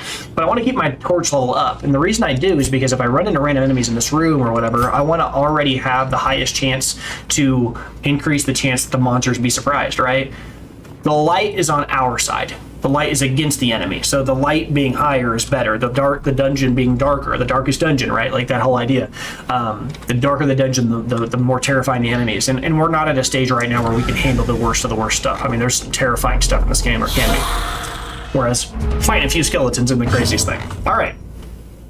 So we see here, being in the back, you can only do 2 things. The use is remaining 2. We can only use this twice. I don't know if that's per mission or per fight. I hope it's per fight. We're going to test that right now, though. We're going to click increase damage. We're going to click on... How much health these guys have? 8. I'm going to click on this guy and increase his base damages by 20%. And then with her, judgment. Accuracy, base... 85% chance of hitting, damage modification, so it does less damage than her base. Her base damages are low anyway. She only does between 4 and 8. Crit mod plus 5% has a chance to crit, and she will heal herself. Oh, so this will heal herself. Whereas this one just heals a random person. She can only use this in slots 1 and 2. She's back here, but she can heal a target, so she can heal any one person. And nobody's low on health. Oh, this heals the whole party, right? And then illumination, ranged, increases the torch level. Sure, let's do that. Increase the torch level. Yep. The light, the promise of safety. Now, see, with him, since he's got higher base damages, I'm just going to have him try to kill as many targets as possible real fast. As the fiend falls. Yeah. Oh, see that white that just appeared there? There was like a white light and then a 3. That's the reverse of stress. So he lowered his own stress levels. Because he crit, he felt a surge of belief in himself and the cause that we can do this. And so now, stress level went down. Now again, this guy, he's Crusader. He does extra damage with his first ability here, Smite, plus 15% damage versus Unholy. This guy's Unholy. You can see it, Bone Rabble. Underneath his name, it says Unholy. Another 11 damage. Falls. Yep. All right, so you drop 350 gold. We're taking it. These We're going. nightmarish creatures Now this can be chest fed. doesn't have a key symbol on it anywhere. So I'm not gonna use. See, look here. Every item has a little question mark. I don't know if you can see that, it's pretty small, but underneath the item it shows a little question mark. That means that this item has never. We playing this whole playthrough all the way from the beginning of this character, like, forever. I've never used a torch on this thing before. I'm not about to either. There's no reason. Why would a torch interact with this? But you could imagine maybe a shovel interacting with this, or maybe a key, but there's no key slot, so I'm not going to worry about it. I'm just going to open the chest. And looks like, well, we found another shovel. We found some food, and we found a skeleton key. Great. All right, let's press on forward. And see here, big old pile of rubble. This is... Even the cold stone seems bent on preventing passage. So here it says if we use it, we can clear the obstacle by hand. It will take considerable effort. I know from experience that sucks. If you do that, it hurts your characters and stresses them out. So we're gonna use the shovel. Or I guess I could actually kind of show you what it will do. I'm gonna show you what it'll do if you clear it by hand. Just because, why not? So you can kind of see. I don't need to do this. I could easily use the shovel, but I'm just gonna show you. Without tools of iron, you must rely on flesh and indefatigable purpose. Not a good thing to do that. You can see that hit us with a lot of stress. We all took 20, 30 stress us out a lot. Not a thing you want to do moving forward. I will never be doing that again. But you get the idea. You want to stay away from using your flesh to dig through things. Surprised. So there's surprise. Surprise means that we get to attack first. That's why we want the light levels to be as high as we possibly can. All right, I'm again going to hit this guy with the increased vapors things. The emboldening vapors, because I want to deal as much damage as possible. I need to make up essentially for the fact that we just hurt ourselves all that much. All right, didn't kill any of them, but hurt them all pretty good. All right, now I'm going to try the Zealous Accusation, which says it deals a bunch of damage to the first two guys. Took out one. Continue the onslaught. Okay, let's have her try to kill one of these guys. Actually, health is not a problem right now. They're all pretty high in health. And I know from experience that this guy right here, see, it shows their skills. If you look at a guy, if I click this guy, Press this advantage. actually I just killed him. I didn't mean to do that. Give them no quarter. It will show their skills. This guy, stressful incantation. So he missed. But now, if I hover over this guy, it shows stressful incantation down in the bottom. Those shows his skills. Once you see a skill used by an enemy, forever you'll know that he has a skill that does it. And if you look in the bottom right-hand corner where it says his skills that I'm hovering above, it has a little crown symbol. That tells you stressful incantation is an ability that affects your stress levels. So he is a guy who affects your crew a totally different way than a lot of enemies. Instead of attacking you directly, he attacks your stress levels. He stresses you out, which, as you see, we built our stress up earlier. Stress is a lot harder, especially early game, to bring back down. So where possible, we want to avoid stress. So we want to take out this guy pretty quickly in a lot of fights, because he's a problem. All right, I'm going to try to stun him. So this ability says blinding gas. 95% chance to hit, damage modification is 0. It does no damage, but it has a 100% chance to stun. He dodged though. Now he's gonna stress me out again.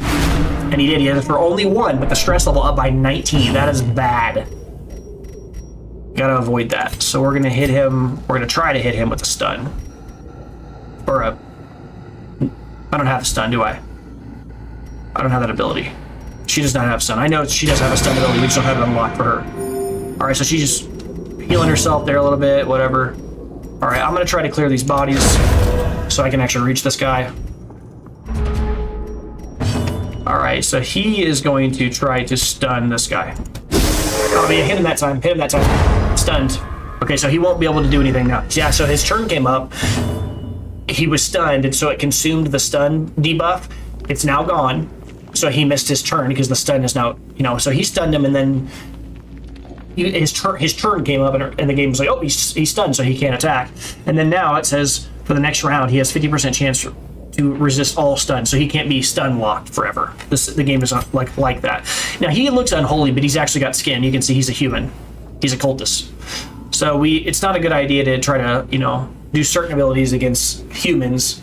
And not a good idea to use, certain abilities versus guys that are made of bones, like unholy. So we'll learn that as we go too. All right, I'll attack him. Confidence surges as the enemy crumbles. All right, he's dead. Oh, they dropped some good stuff. 1,500 gold and a ruby. That's 3K. This is almost what we were going to make on the whole mission. We were supposed to earn 3,000 for doing the whole mission. So that's a good find. All right, let's keep on going. All right, so our torch level's only at 65, which we got to keep an eye on. So we have a choice here. And they're almost identical. We can either go right or left. We can either go to this curio room, which is just a random thing you interact with, or we go to this room, which has a guaranteed treasure in it. Or we could go to both. I'm probably going to go to both, if I'm being honest with you. We want to get the most out of our time and money here. Use that torch here real quick. Oh, he's got kleptomaniac. And I don't get to take any of these things. See, this is a thing that you got to remember in the early game here, so I lost those 2 items. If you, whatever character you have selected is the character who is going to interact with the curio. So it's a good idea to click a character who doesn't have a negative quirk like that. So he's klepto. If you let him lead, he has a chance to take the items. I don't mean lead in terms of character order. I mean lead as in you have him selected when you interact with the curio. The klepto thing he'll just steal the items. Not always, but sometimes. So it's a thing. It's really, that's just a tutorial thing. This is like there to make you as a character learn. Like, why does he keep doing that? Because he's a klepto, right? You want to get rid of that quirk, or like, you know, that's one of his bad things that he does. You have to kind of stop him from doing that at some point. All right, now I need to pay attention to this. I need to start worrying about the light levels because we're running out of torches.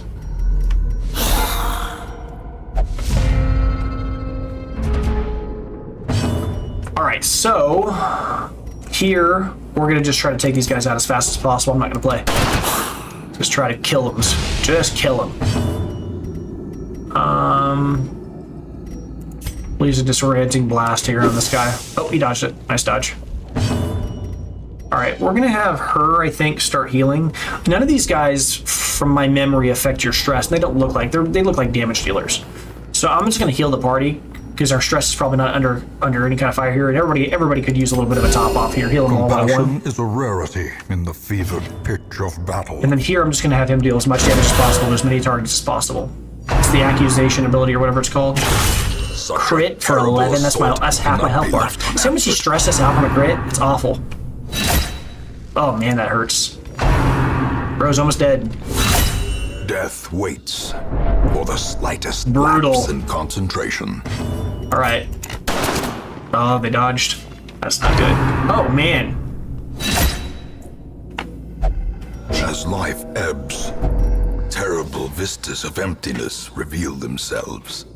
When a hero is reduced to 0 HP, they are at death's door. While in this state, they suffered stat penalties, plus any further damage has a chance to kill them. Heal them to get them off of death's door. Alright, so I need to stop him from dying, pretty clearly. But I can't do anything until I get to a character that heals. Okay, I stunned him, which is good.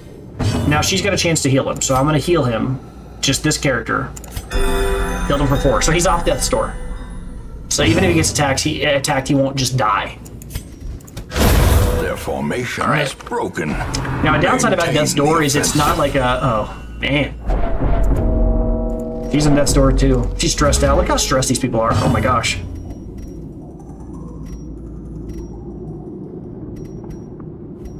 Yikes. Oh, man. This game just went from bad to worse real fast.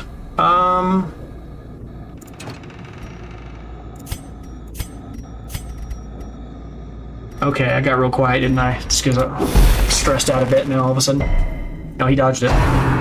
He's gonna be low. He's on Death's Door again. Alright, let's... They are dodging everything. Alright, so much for healing everybody a little bit, huh?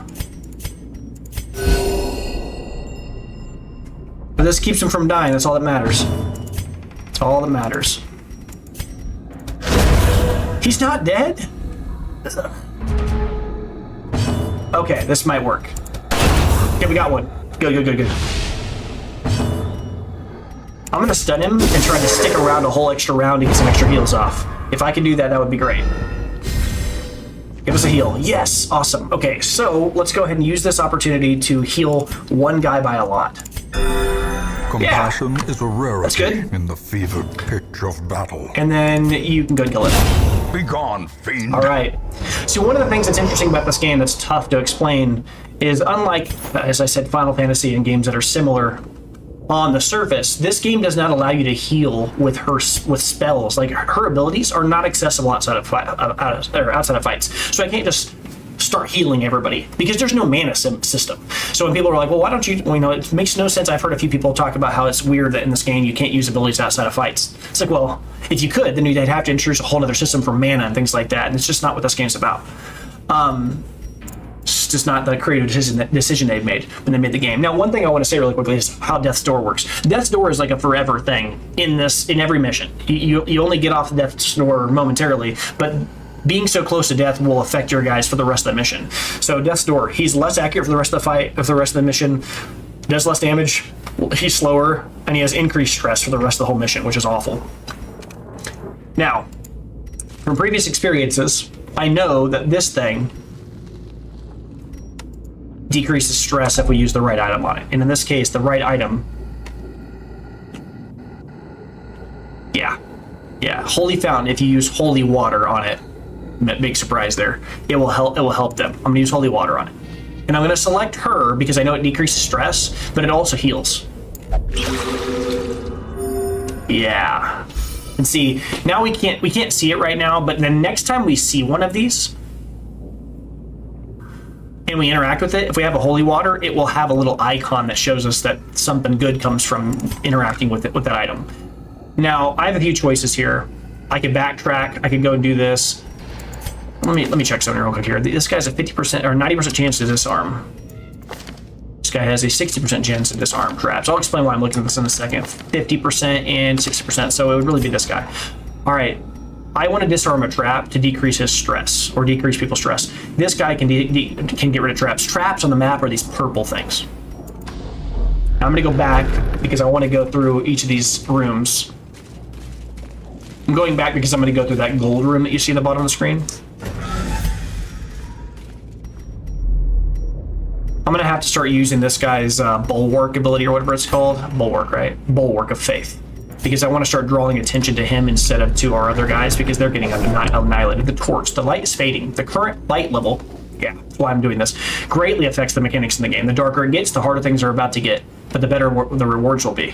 Right click on a torch from the inventory to back that, or to get that torch better. Well, right now I know there's no enemies coming at us, so it's gonna be okay. Because on the map, there's no red on the map. Although anytime you see a room that has like an actual icon in it, there's a guarantee there's going to be enemies in there. So I'm going to have to fight enemies here in a second. Now we're going to try to select somebody else because I want him to steal these things. I don't know if that's how that works. It just seems like it does sometimes. We're going to take all these. I'm going to feed this guy.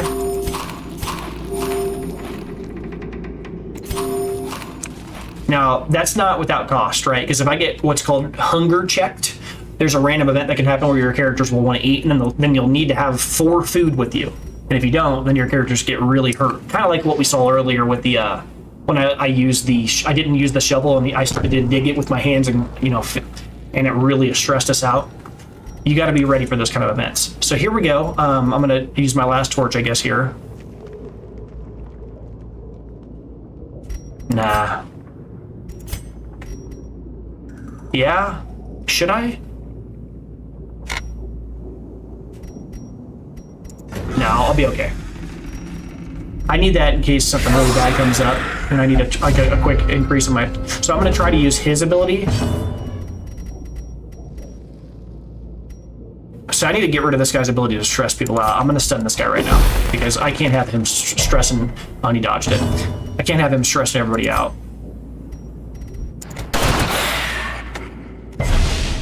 Alright, okay, this guy is going to use the Bulwark of Faith. Increases our torch by 24, which we desperately need, and marks himself so that people are more likely to attack him while these less tanky guys take a break. Now, it's still a little RNG related, so I can still get these guys hit, but there's a higher chance he'll be the one that gets attacked. So he's going to take the hits for a bit, or try to. And he has 20% protection, which makes it so he's more likely to take those hits and not just get wiped. So I'm going to try to heal people up while I can. And these guys are going to get pretty green on us now. See, he got attacked. He took 3, not that big a deal. Right, he's got a lot of health. That sucks, but he takes more damage. See, 4, plus he got bled. It hurts a lot more on those backline guys. Stressful incantation, stressing him out. He's got a lot left to give on that. So we're okay. All right, now I'm going to go ahead and I'm going to use this on him. increases damage. Earlier I tried to stun him, but it didn't work out. He's trying to pull her. She dodged, which is really good because the Eldritch pull will move her to another location, which really sucks. Your hero is bleeding. If you wish, you can use a bandage from the inventory to stop the flow, or to stanch the flow, as we just learned a bit ago. Right-click on the bandage. Okay, so if you look here, he's taking 1 damage per round. And I can stop that by using the bandage on him. He's got to be selected, though, and I'll right-click the bandage, and that removes the bleeding. Now here, I'm going to just try to deal as much damage as possible again. That's a lot of damage. That was good. That was good. Run for the old gods. Take that hit for us. Nice, you dodged it even. Good. Now she's going to heal. I'm going to keep on healing people with it. I'm actually going to use the heal on everybody here, because I think I'll get more... Actually, it does 1 to 3. Oh, man. Compassion is a rarity in Big. the fevered That's pitch of big. battle. See, that's where the RNG really matters, because we've used that heal twice so far, and both times it healed for 1 and 1 for every person. This time it healed for 3 on everybody, which is in the regular valid range that it can deal. But then there was a % chance to crit, like it can do. Like every ability in the game can crit. So at first it rolls a random on how much it heals, which it was either 1, 2, or 3. That's what the ability says. If we hover over her ability in a bit again, you'll see it heals either 1, 2, or 3. But then after the 1, 2, or 3, then there's a further thing, which is now we check after the base damages are calculated or base healings are checked, then we check and see if a crit happens. In this case, we rolled the highest flat healing amount for everybody and crit on one of the characters, which happened to be him. That was an incredible heal. That really helped us. We don't even look like we're on death's door anymore, so we're doing pretty good now. All right, now this dude's just going to try to wipe them both. And we hit nothing. That sucked. All right, okay. Clear all corpses, buff, stun specific target. I'm just gonna try to kill this guy. So I blighted him. All right, he's gonna take 4 blight damage per round for the next 3 rounds, and he's only got 2 HP. So when it gets to his turn, right? So he just blighted him. He has this little thing here, 4 damage every round for 3 rounds. He's a ticking time bomb. He's just gonna die because the blight, just like bleed, happens before you attack. So he will die when it gets to his turn on his own. But this guy, I'm gonna let you see that. I'm not gonna kill him by using this ability. We're just gonna kill the guy in front for now. A singular That crit's strike. good. Remember, it removes the stress. Oh, everybody saw it. They all liked it, right? He just died on his own, right? You get the idea. All right. Starting to understand what's going on here, right? All right, let's heal again. It worked last time. It's the greatest hits. Let's see if we can get it again. Healed for 1. Another You abomination did. cleansed You did. from our lands. All right, we'll take all these items. We have no space. We don't really care what we're taking. We're just taking it all. Crests. So there are precious gems, right? Rubies, jades, in this case. A citrine? I have never heard that word before.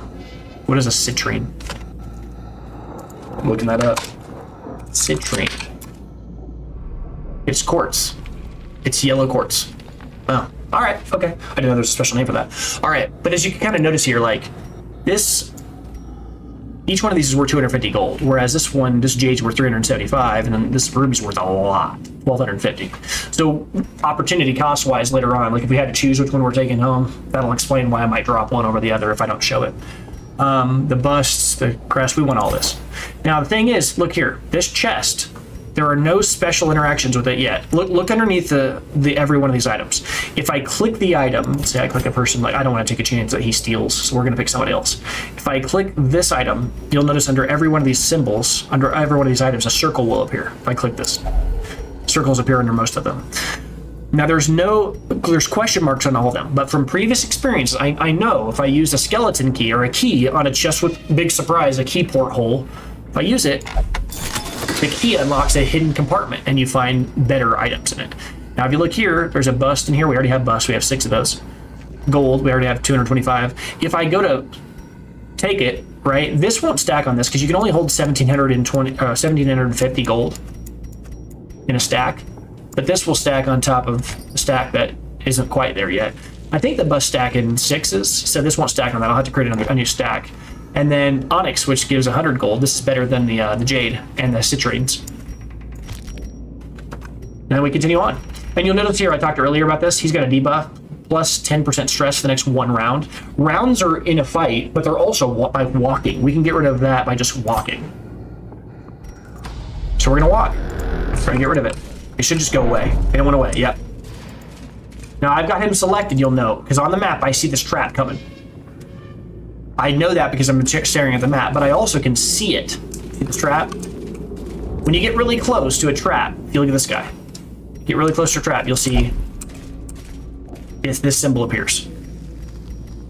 60% chance to disarm, 90%, 50%, 60%. I'm gonna have him try to disarm it, because if you successfully disarm it, which there's a 10% chance we fail, but if you successfully disarm it, it will remove some stress. We disarmed it, it's good. -8, or took 8 stress relief. All right, now we're getting lower. It's a shadowy room here, right? Stress is going up, monster accuracy is going up, and their damage is going up, their crits are going up, heroes being surprised, chance going up. Things are starting to kind of push towards our opponent's side. We want to kind of avoid that if we can.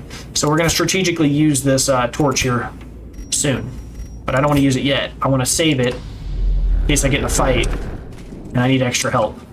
All right, I'm gonna pick this. Got to open this, get some loot out of this. Hey, that's a lot of food. That's a lot of food.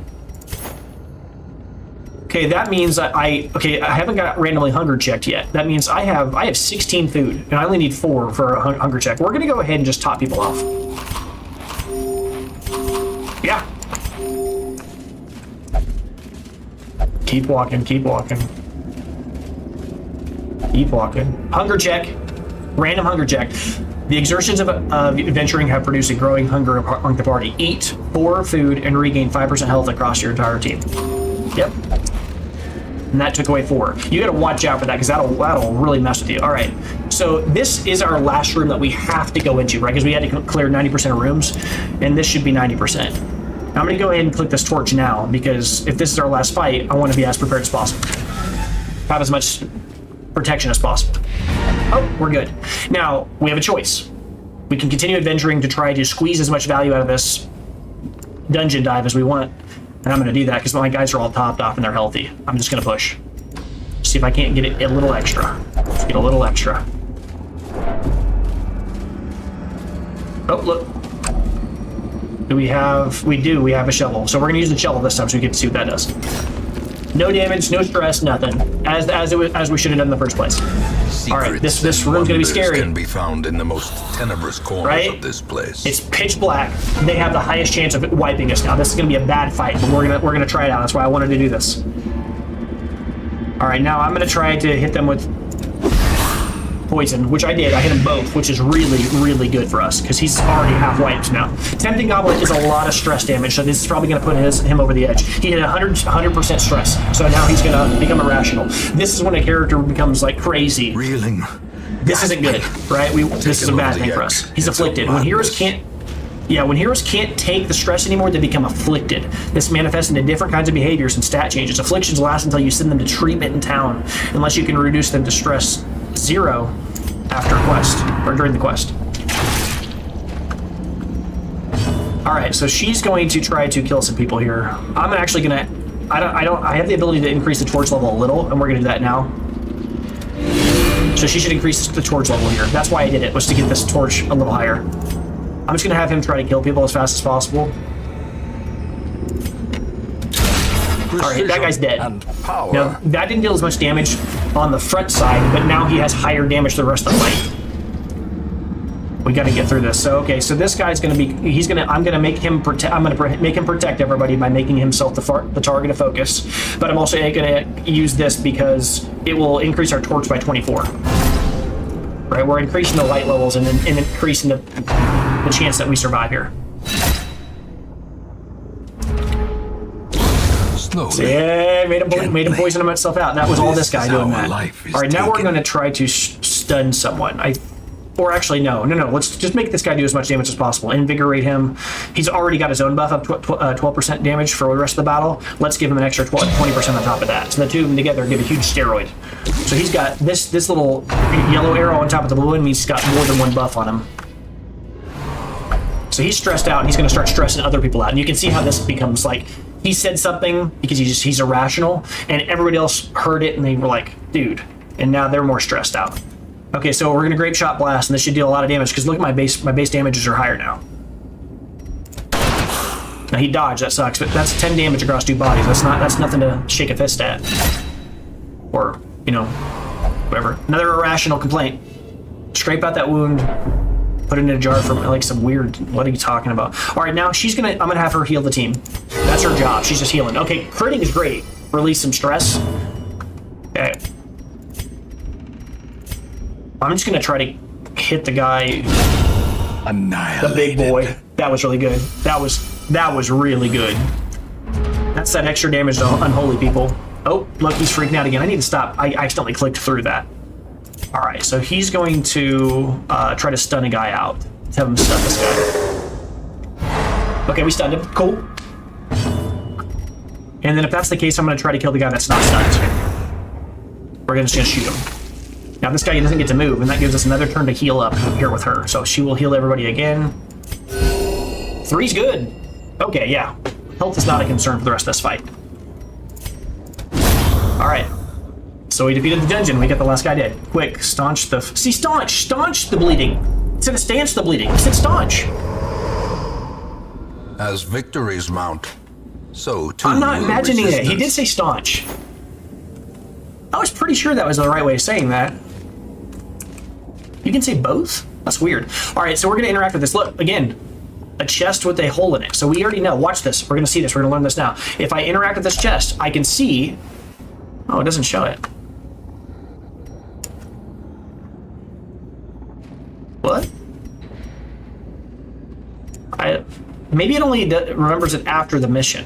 But if I interact with this with our unlocked a hidden compartment, it didn't do it. That was weird. I'm pretty sure it showed that. Well, anyway, we already know we want this for sure. And this stacks. I think 8 of these stack. Yeah, they stacked to 12. And these stack with 4. So now we've got everything. We've entered every room. We've got every possible thing that we could do in this location except go take apart a single trap in a room. So we've completed this mission. We completed it earlier, but we're really just trying to get the most bang for our buck. Because here's the thing. In this game, we could leave as soon as we finish the mission. Sometimes you got to get out. You just got to do it because you might die if you stick around. But I'm staying around because I'm trying to max. I'm trying to get as much as I can because I just got a few extra things out of this mission that I wouldn't have got if I just got out of there the second we got our mission finished. So I'm trying to get a little extra out. Why? Well, because every week something goes by, more things happen back home. So I'm trying to kind of get ready. I'm kind of trying to save some extra money. Put some stuff away for the future. All right, quest complete. Click the button, and we're done.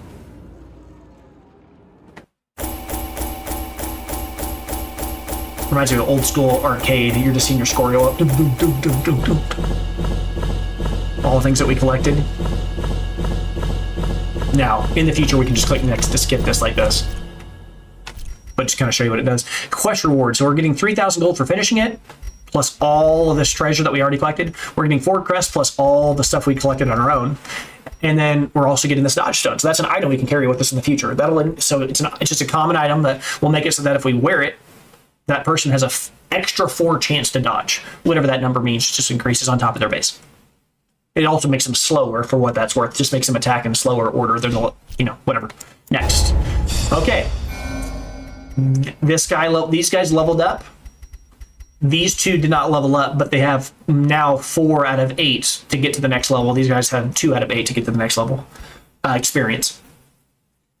These guys all earned a new ability, which we're about to reveal, and this guy is now irrational.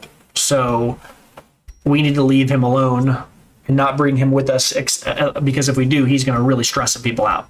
So we're going to leave him alone in the town until we can help him, because he can't come with us. He's going to cause problems. But we're going to see what abilities they gained. Warren's phobe. So he does not like going to the Warrens. That's fine. He's really he gains extra stress while in the Warrens. That's not stress. He's got a lot of stress already. He's the kind of guy we want to bring with us into the ruins anyway, right? Because he's really good against unholy people. And that's where the skeletons and things like that are. Dismiss, what's he get? Fairweather Fighter. He gets extra damage when his HP's high. That's pretty good. That's not terrible right now because realistically, it's not a great ability later, but it's great for the start of a mission, right? At the beginning of the mission, he's just spamming people with extra damage early, and then she can keep him up high on health and do some damage. She gets Shocker. She higher chance of getting stunned, which is not good, and stress faster. So she doesn't minus 100% food consumed if stress is above. Oh, minus 100% food consumed if stress is above. That's funny. So when her stress is above 50, which it is right now, she wouldn't eat any food. Okay. Quirky little funny thing that can be beneficial accidentally. Not the kind of ability I would want to have on a character if I had to choose. I'd have a choice though, because this is kind of like counterproductive, right? You're like almost saying I want more stress so that I can eat less food. So well, that's not good. You're almost like making a bad choice for a marginal gain. It's kind of goofy. Cove Scrounger, 5% scouting chance of the Cove. Well, that's great because the Cove, I think those guys are weak against Blight, which we'll see that if I remember right. Pretty sure they are. And he's got all Blight abilities, which will really help him in that location, so he can kind of be our go-to helper for the Blight locations. Return to town. So there's our first real mission we just completed. The tents are pitched, banners fly, and the corpse wagons stand at the ready. The circus has come to town. Severe negative quirks. Over time, some negative quirks will lock into place and become severe. Severe negative quirks cost way more to remove in the sanitarium. Right? So you get a bad quirk and it gets this like skull that'll be locked in and you can't get rid of it without having to pay through the teeth to get rid of it. It's like a super learned habit, like a bad thing. Okay, the Butcher's Circus. A traveling circus has arrived in the outskirts of town, bringing with them all manner of crude sport. Entering the ring this week will relieve 10 stress from all heroes. So what this is, entering the ring, what they're talking about is going and finding a multiplayer match. So that's an incentive to make people actually go in and do the Butcher's Circus. I should probably do it. I'll probably get wiped because I don't really understand how all that stuff works. It's against real people, and I don't know enough to actually go beat real people. I'll probably get wiped. I'll probably get overwhelmed by information that's on the screen. But if you look here, now we have the tavern and we have the abbey unlocked. These were not unlocked before. If you click on the tavern. Fresh kegs, cards, and curtained rooms promise solace to the weary and broken alike.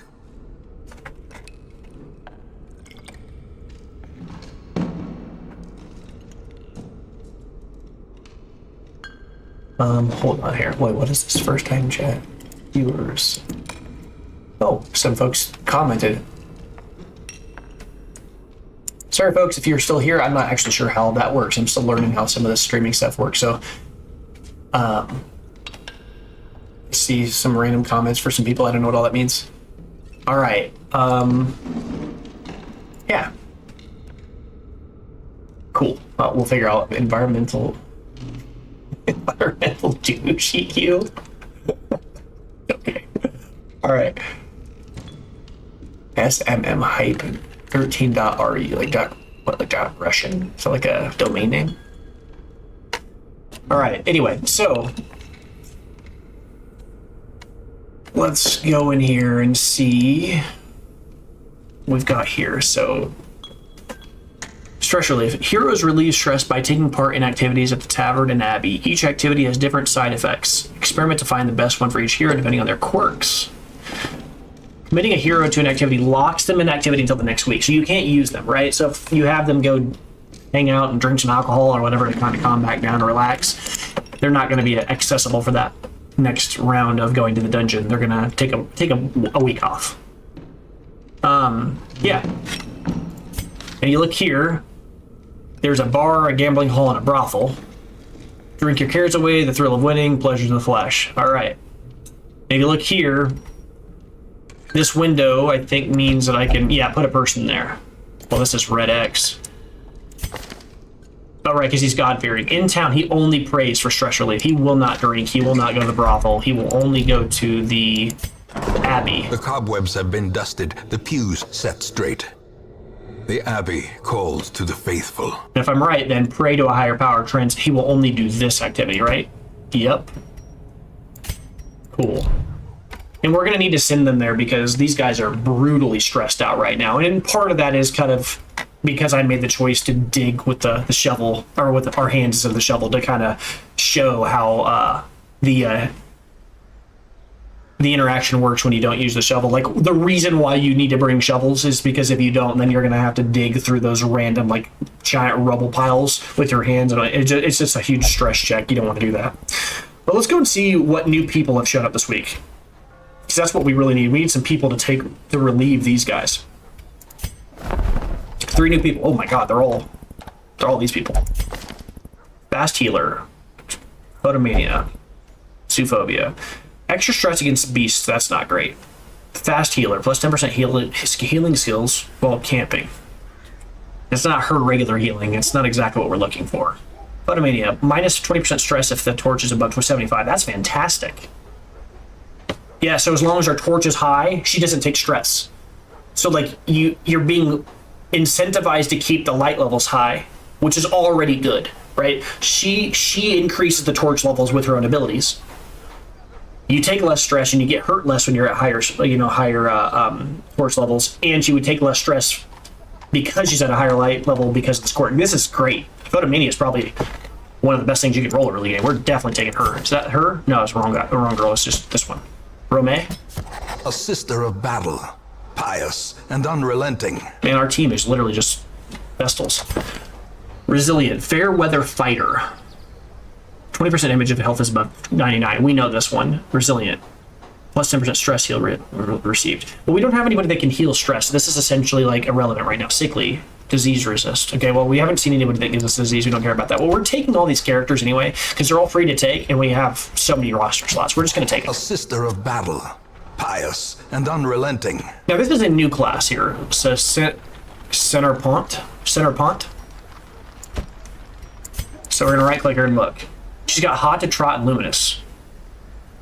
Okay, I'm going to say this. I already know. Hot to Trot and Luminous are 2 of the best perks in the game. So to have both in the same character is wild.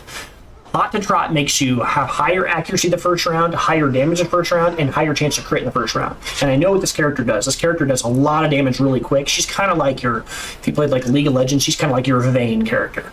If you've played like she's kind of like the tumble, do a bunch of damage kind of class. She's more of like a high DPS kind of like nimble character. If you've played like a Dark Souls game, she's like a high dex character, right? She's all about like dodging and dealing a lot of damage.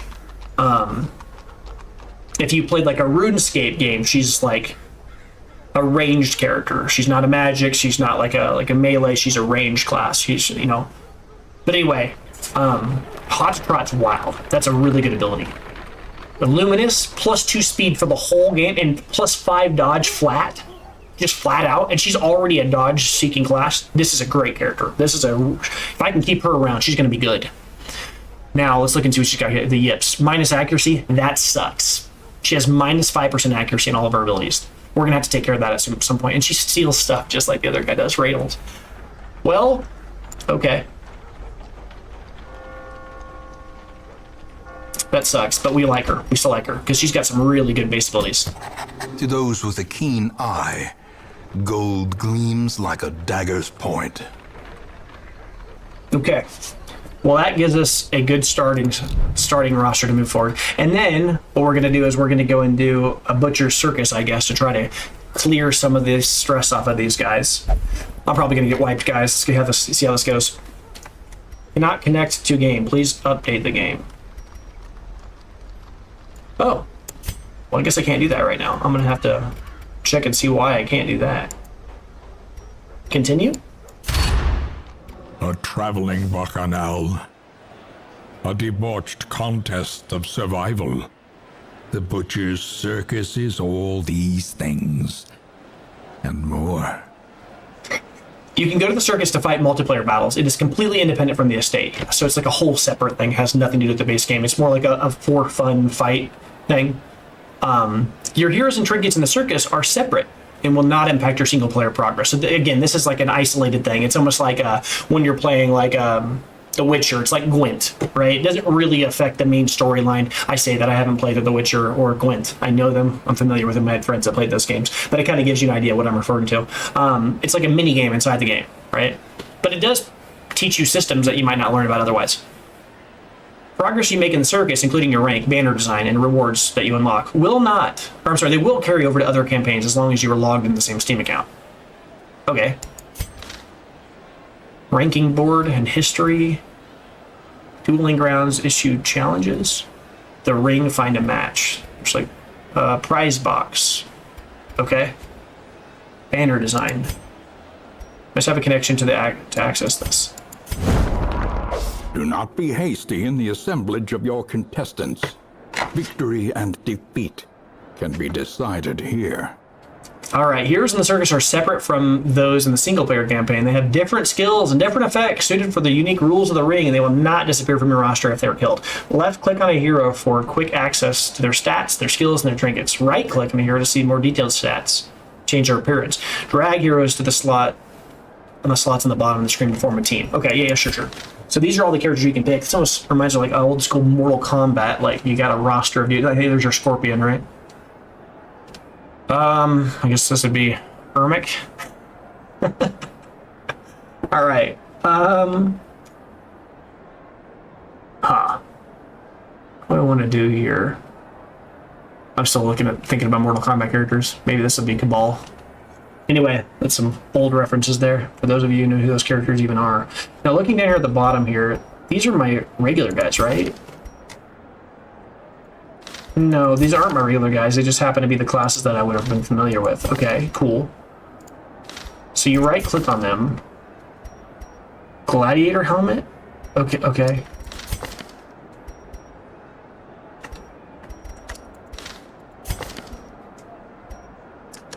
Yeah, I don't really know how all this works. I'm certainly not doing that, though. This Mace Bash, if I remember right, this deals damage only in the front row. That's kind of bad.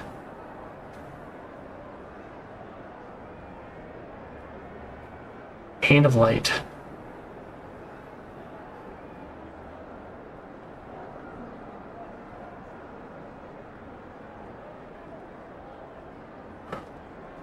Accuracy base, damage modification, crit chance, buff self 35% damage plus. Okay, so she's a healer. I mean, we already know that she's a healer, but what I mean is she's like a big time, in this, she's a big time healer. Stun. And then Judgment. Yeah, and then after that, I'll probably just go with the base characters, right? Like, I don't know enough to know what I'm doing with this.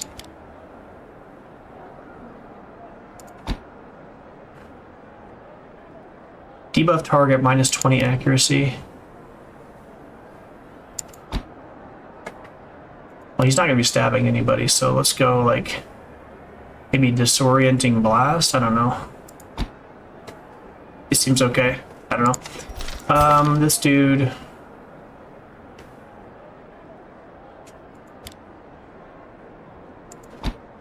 Go with something like this. Knockback plus 10%... Wait, knock... Is that part of the base game? Plus 30% death blow dealt chance? Wait. Are these, like, specific to this? Is that always on there? I don't remember that. Huh. It's like an execute ability. But he's not going to be in the front row, though. I don't want this ability. He's not going to use it.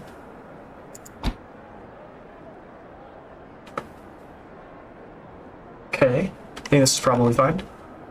I'm still figuring this out. I don't really know. And then this guy, I do want to keep Holy Lance, because I know from experience that Holy Lance will, like, reposition my guy, so if he gets knocked in the back, I need some way to get him back in the front, because this guy can't be in the back. Stunning is fine. Protection is fine, too. I don't really think I need this. This ability kind of sucks. Alright,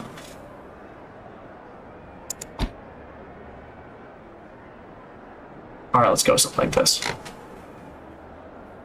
I don't really know what all I'm doing here. We're going to figure this out as we go.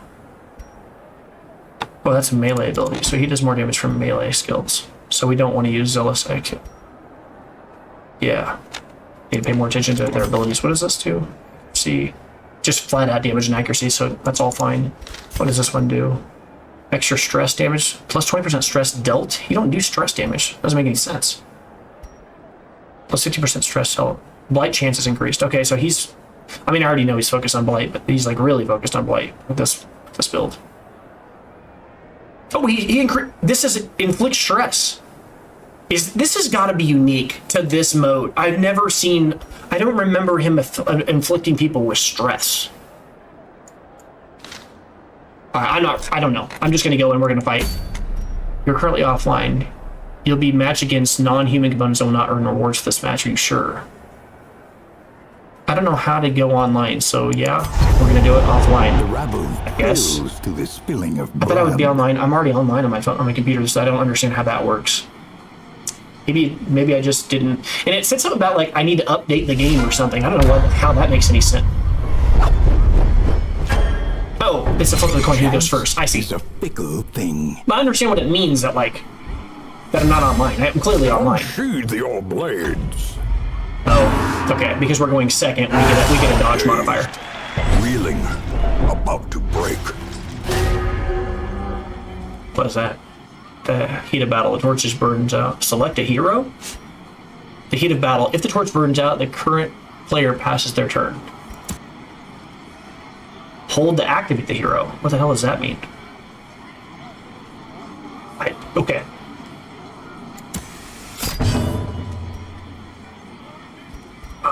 Sure. I'm just gonna try to kill this bounty hunter as fast as possible because this guy, if I remember correctly, does a lot of damage. That's not good for me. I don't want her up here. The end approaches. He does a lot of damage against humans.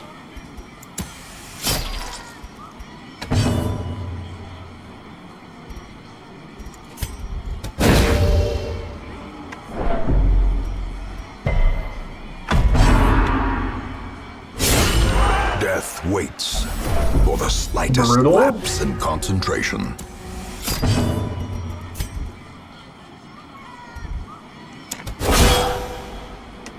That does a lot of damage. Stop attacking that same character. What the heck? How does that work? Teetering on the brink, facing the abyss. Alright. Patched up, if only to bleed again. She doesn't Perched get a at second the to very breathe. precipice of oblivion. She's been attacked like 4 times right in a row. My god.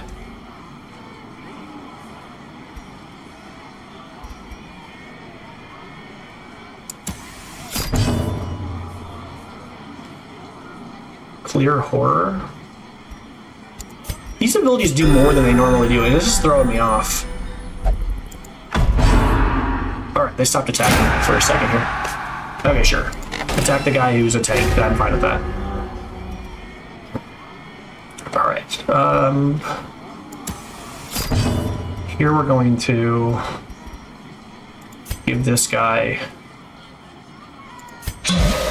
more damage because I want him to start hurting people because he does a lot. Sure.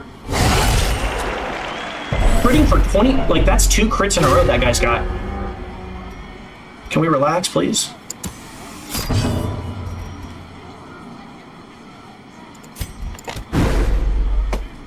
I get 2 crits, I miss. Come on. Please. And now the true test. Hold fast. I don't feel like I'm playing wrong. I just feel like I've gotten like some really bad rolls. Like he's got two crits, and I've had my guys put on death's door like 4 times already. Such a terrible assault cannot be Kind of left ridiculous, let's unanswered. be honest here. The phone keeps... Shush. Turn this down.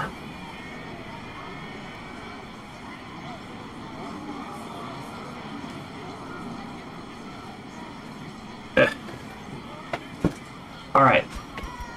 Select a hero.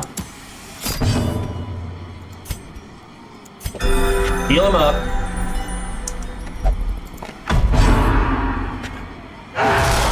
Yes! Finally got to see the riposte. Okay. I'm gonna try to kill some people if I can. This will put this guy at death's door on his next attack. Keep shooting the same character. I don't think they miss. They don't As miss. life They don't ebbs, miss. terrible vistas of emptiness reveal themselves.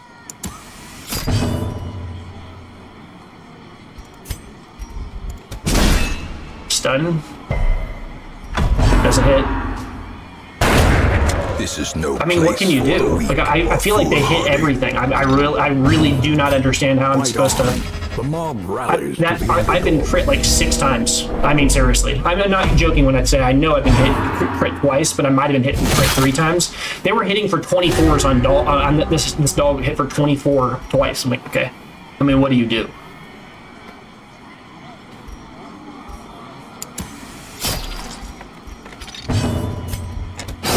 Their Okay, we got one. formation That's is good. broken. Maintain the offensive. Okay. Yeah, she doesn't. She hits so. She does so much damage. I mean, my God.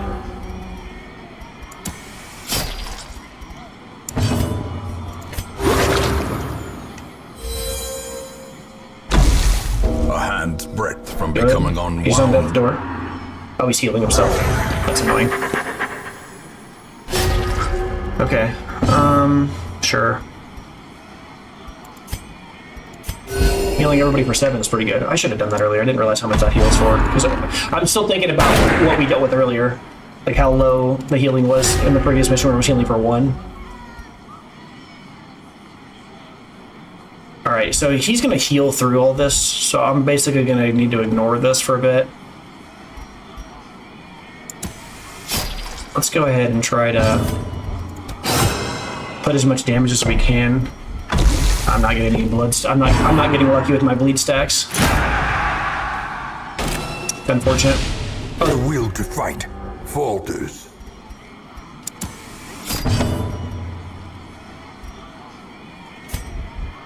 A decisive pummeling. All right. It's so much damage.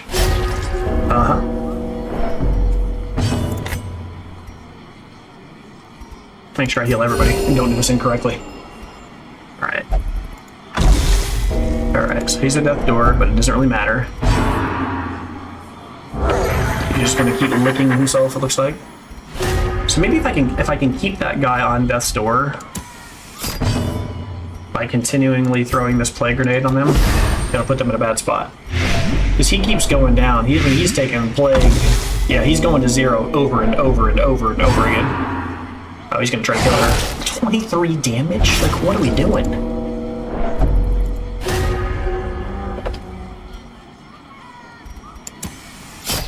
Alright, that's nice. She didn't die. We got lucky there. Alright, let's see what they do. Alright, she's pretty close to being patched up. Oh my gosh. Healing for 10, yuck. Well, luckily that's not a big deal, because he's already healing for a lot anyways. 16, that's good. That's good. Yeah, she's low in health, we know. Yep, she's real low.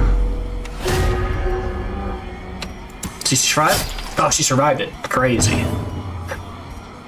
Alright, we're gonna heal just her. 18! We're healing! We're healing! You're low. You're low. Point blank shot's gonna hurt. Yes! No pushback though. Alright, so he should just die next round, right? So we're gonna try to get that poison on and get this. We're gonna try to finish these guys off. Like, the more poison stacks I throw on these guys are gonna have. They're always gonna be in the back foot. Always gonna be in the back foot. He does too much damage. 22 damage every single time he attacks is just insane.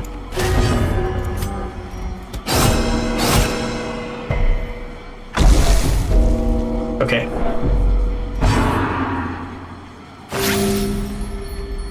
Yeah, surviving on death's door after getting stabbed and then reposting is some wild crap. In this sprawling tomb. Alright, let's heal the party. Critting's nice, it's just not the person I wish you would have crit on. She's just patching everybody up. Stop healing everybody!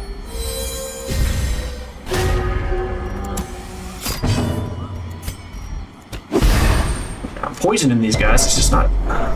Doesn't matter, it seems like. Okay, I don't care about that. He's got full health. It doesn't even, that's not even really affecting me.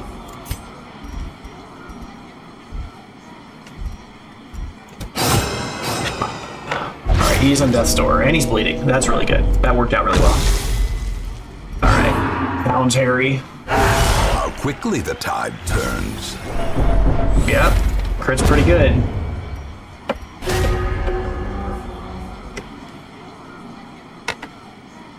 Who do I want to attack or do something this round?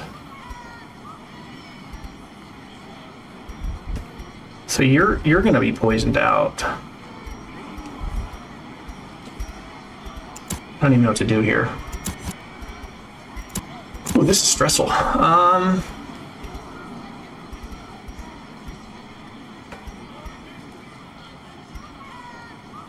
Let's have him go, and we'll Injury and get rid of the bleed on her. set the stage for heroism. She's gonna get hurt this round. I can't really do much about it. 9 damage. Okay. Well, the nice part is he can now hit everybody with this grape shot attack. They're all on death's door now.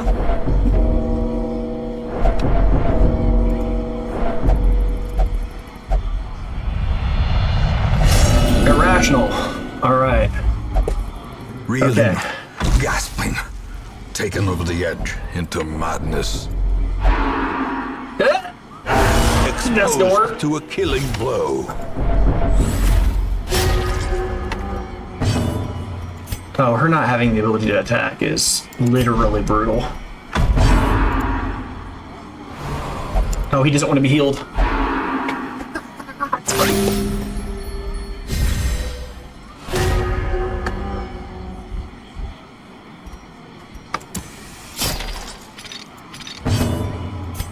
Heal this guy up, keep him off, keep him from dying here, hopefully. It will wait. Stop patching everybody. Okay. The healing is ridiculous, like actually ridiculous. I guess I'm gonna have to kill her. Mortality clarified in a single strike. Please bleed out, like one time.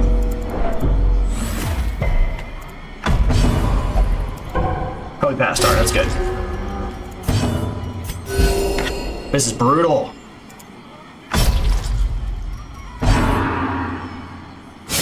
Yeah, he's on death's door. You got it. He's been on death's door for 10 years, so whatever. All right.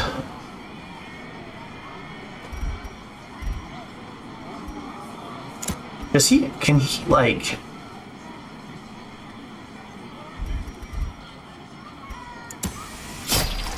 I don't want to pick her, but they're all on death's door. I want to keep them alive. Sedated. Dude, patch up is busted. Seriously stupid. It basically trivializes the damage in the game.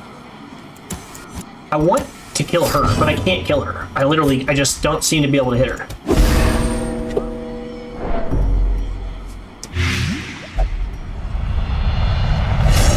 Fearful. Fear and frailty. Yep, finally Hound's Harry. claim their due.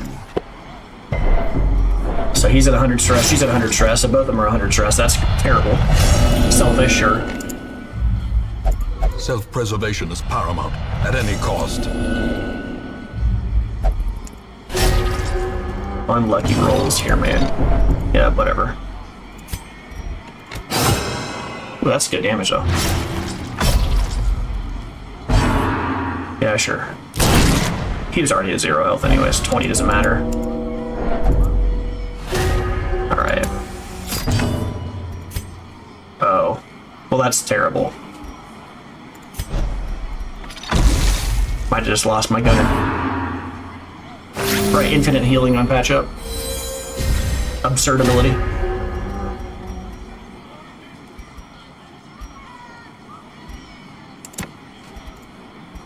I'm gonna have to. This is so bad. Yep. I just can't kill because of this patch up. Patch up is stupid.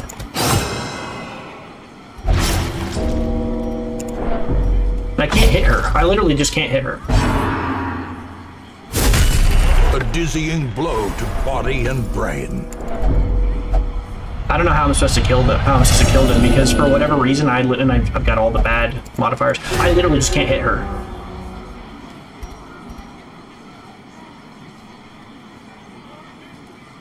Yeah, this is over. I literally can't do anything because I've had him on death's door 8, 9 times, but he just refuses to die on death's door. Just won't die. And she just heals everybody like it doesn't matter. Finally, I killed somebody after 20 straight minutes of having somebody on death's door. It's insane.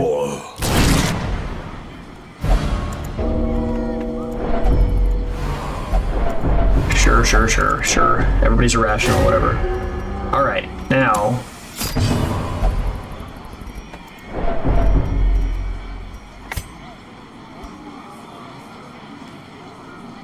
Realistically,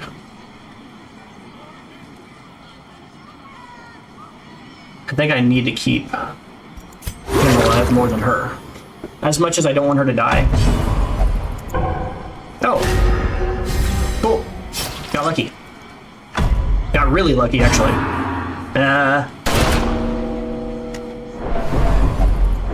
Okay. Does he have the ability to move forward? He does. That's big. We're gonna go ahead and duelist advance here. Try to set up a repost here that if they attack the wrong character, they just lose. If I get one more round with her, I probably won't, but if I get one more round with... Oh, she's patching up. That's really good for us. This gives us a chance for her to heal. Don't pass, please.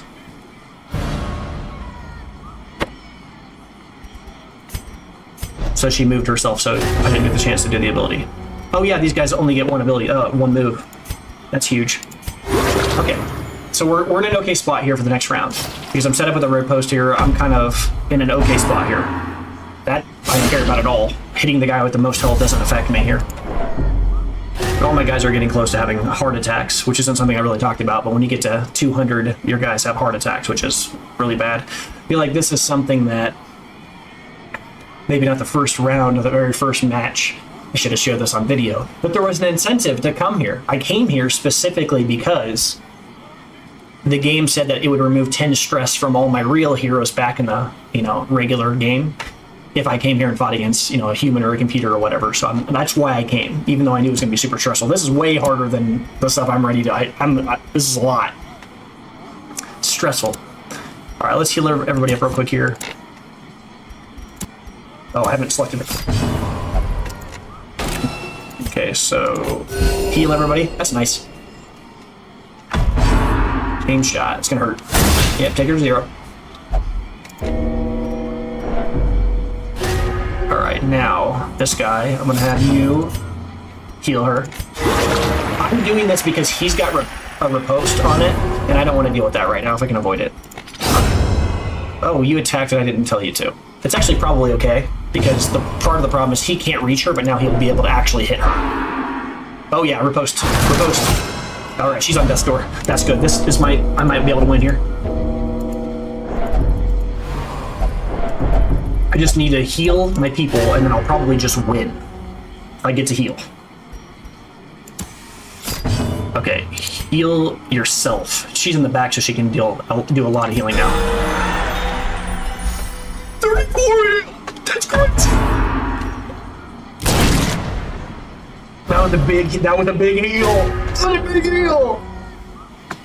Okay. Alright, who's attacking? I think it's you, and you're gonna try to kill her and give her some bleed stacks, so she can't play this game of keep on healing instead of actually doing something. Okay, you wasted your turn, but that's not that big a deal. Alright, she's stuck on death's door, which is great for us. Alright, we're just gonna heal people up. We're gonna heal some people up. Healing OP. Healing OP, folks!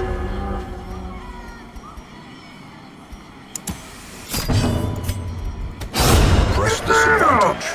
Give them no quarter. Alright. The maniacal tuning. Last hero swells. standing. Extra accuracy, Victory extra is at death blow hand. resistance. Sure. So I'm giving this guy some vapor so he can do more damage, and we're gonna end this. Beyond one's limits.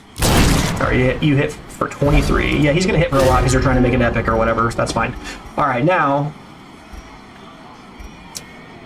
I think here What is he gonna, what can he do here? Okay, so I mean, whatever, I guess. Wait, what? Why can't you do it? Like, you can't do anything? Okay, that's fine, I get it.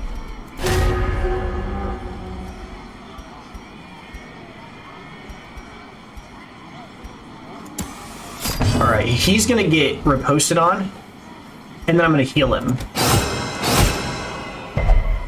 Put them both on death's door, but she gets to go now. Which is big, because now I can heal them. See, she has the... Yeah. I mean, as long as she doesn't bleed, he'll never die, so I don't care. She's going to heal them every single time, so as long as I don't have a heart attack, my character should be fine. Now, he has no more of this. What is his abilities that he can use? He can heal. Okay, you're the only one that's going to be able to attack, so... Confidence surges as the enemy crumbles. I didn't even select that he just attacked on his own because he was... Oh, we won! A cacophony of bloodthirsty delight. I got an achievement. Have a single hero did the death blow to 4 enemies in a single match. It was all my gunner. Yeah, the gunner did everything here. Okay, level 0. Prestige. Reputation built on a bloody conquest here. Victory. Return to the circus. So I won. We lost 1 guy and they lost 4. Okay, return to the circus. We did it! Okay. Never done that. I've seen the circus before. It made me nervous, and I was like, I'm not going to mess with that, but that was terrifying. But you can kind of see that that's where, like, you start to get into more challenging stuff. Like, that's like the end game where people go to, like, prove their worth and all that other stuff. That's a lot of level of stress. But I'm going to go back to the actual Hamlet, because that's what I really wanted to focus on.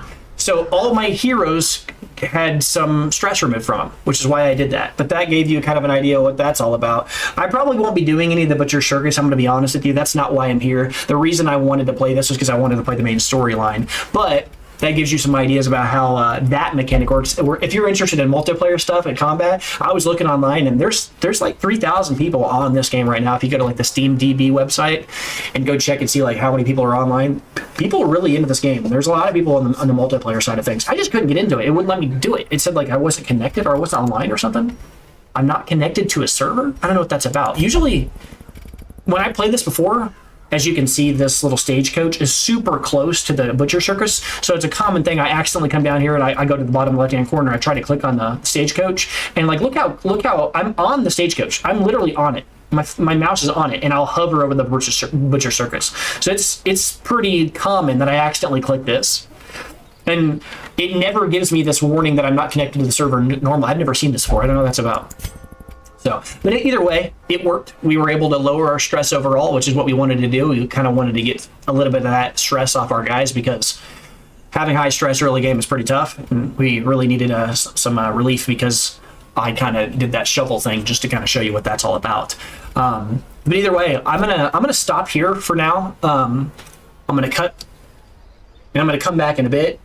But this is a good first, like, video on what this game is about and all that stuff. And I'm going to record here a little bit more in a little bit. But I wanted to, more than anything, I want to check and make sure that everything's working with the live stream, make sure that like the feed worked and all that stuff. This is a good place to stop and just, level set like with all the different systems and just see if everything's working right now or not. So it's my first time like doing any kind of multi-platform streaming and stuff. And I want to make sure all that works before I continue on. If it's not, this is the right time to stop and do that. So anyway, I appreciate you watching. That was a loud clap. Sorry if that picks up real bad there. I got to think about those things. But I will be back, but I need to go and make sure that everything's working well. So, but if you were watching and you like this, I appreciate it. Give it a thumbs up, like, or whatever, however people say that on this platform. I'm still getting kind of used to that. Plus, it's been a little while since I've been on to do anything like that. But I will be back very quickly. Grab some lunch, kind of take a little bit of a break. But I appreciate you watching and coming to check it out. And if you want to see more of these videos, I'm going to have to come up with probably a script or something to say this kind of stuff. But currently the way I've got this set up is I've got 2 different channels, and the Blue Titan Gaming and the Blue Titan VODs. And the Blue Titan Gaming, technically it's the Blue Titan Gaming and the Blue Titan Gaming VODs. The Blue Titan Gaming in the past has been my primary channel, and it's been a while. I took a hiatus from streaming. My new plan moving forward is to have the Blue Titan Gaming be a channel specifically for shorts and highly edited content, and the Blue Titan Gaming VODs will just be the full raw content that I stream. the full video will be posted on there if you ever want to see the whole video. And so what I'm going to do is the kind of the funnel is I'm going to have my shorts for discovery purposes on my main channel, the Blue Titan Gaming, and then the Blue Titan Gaming highly edited videos will be there as well. Basically highlights of what you've just seen. The highlights of that. And then the full VODs will be on the VODs channel, and they'll be like sister channels, whatever. But the way that YouTube discovery works and like the whole algorithm works, I just kind of got a better handle on it than I did back when I first started, and I've researched a little bit more. So that's kind of the thing, how I'm going to do things moving forward. So any live streaming I do will be on this channel, will be on the Blue Titan Gaming VODs. And then if you want to catch like, highlights or anything like that, if you're not into long form content like this where I'm rattling and babbling as much, because that's who I am. If you want shorter clips, faster stuff, then you can always go over to the Blue Titan Gaming, the regular channel. So, but yeah, like I said, that's it for now. Probably about an hour and a half after I take a little bit of a break, I'll come back and play because I am excited to get into this. I love this game, and I'm really excited to talk about it and play through it. And now that I've explained all the systems in the next video, it'll be a lot less about the systems and more about what's happening. Thanks for your time. I appreciate you checking in, and until next time, Titans, as it were,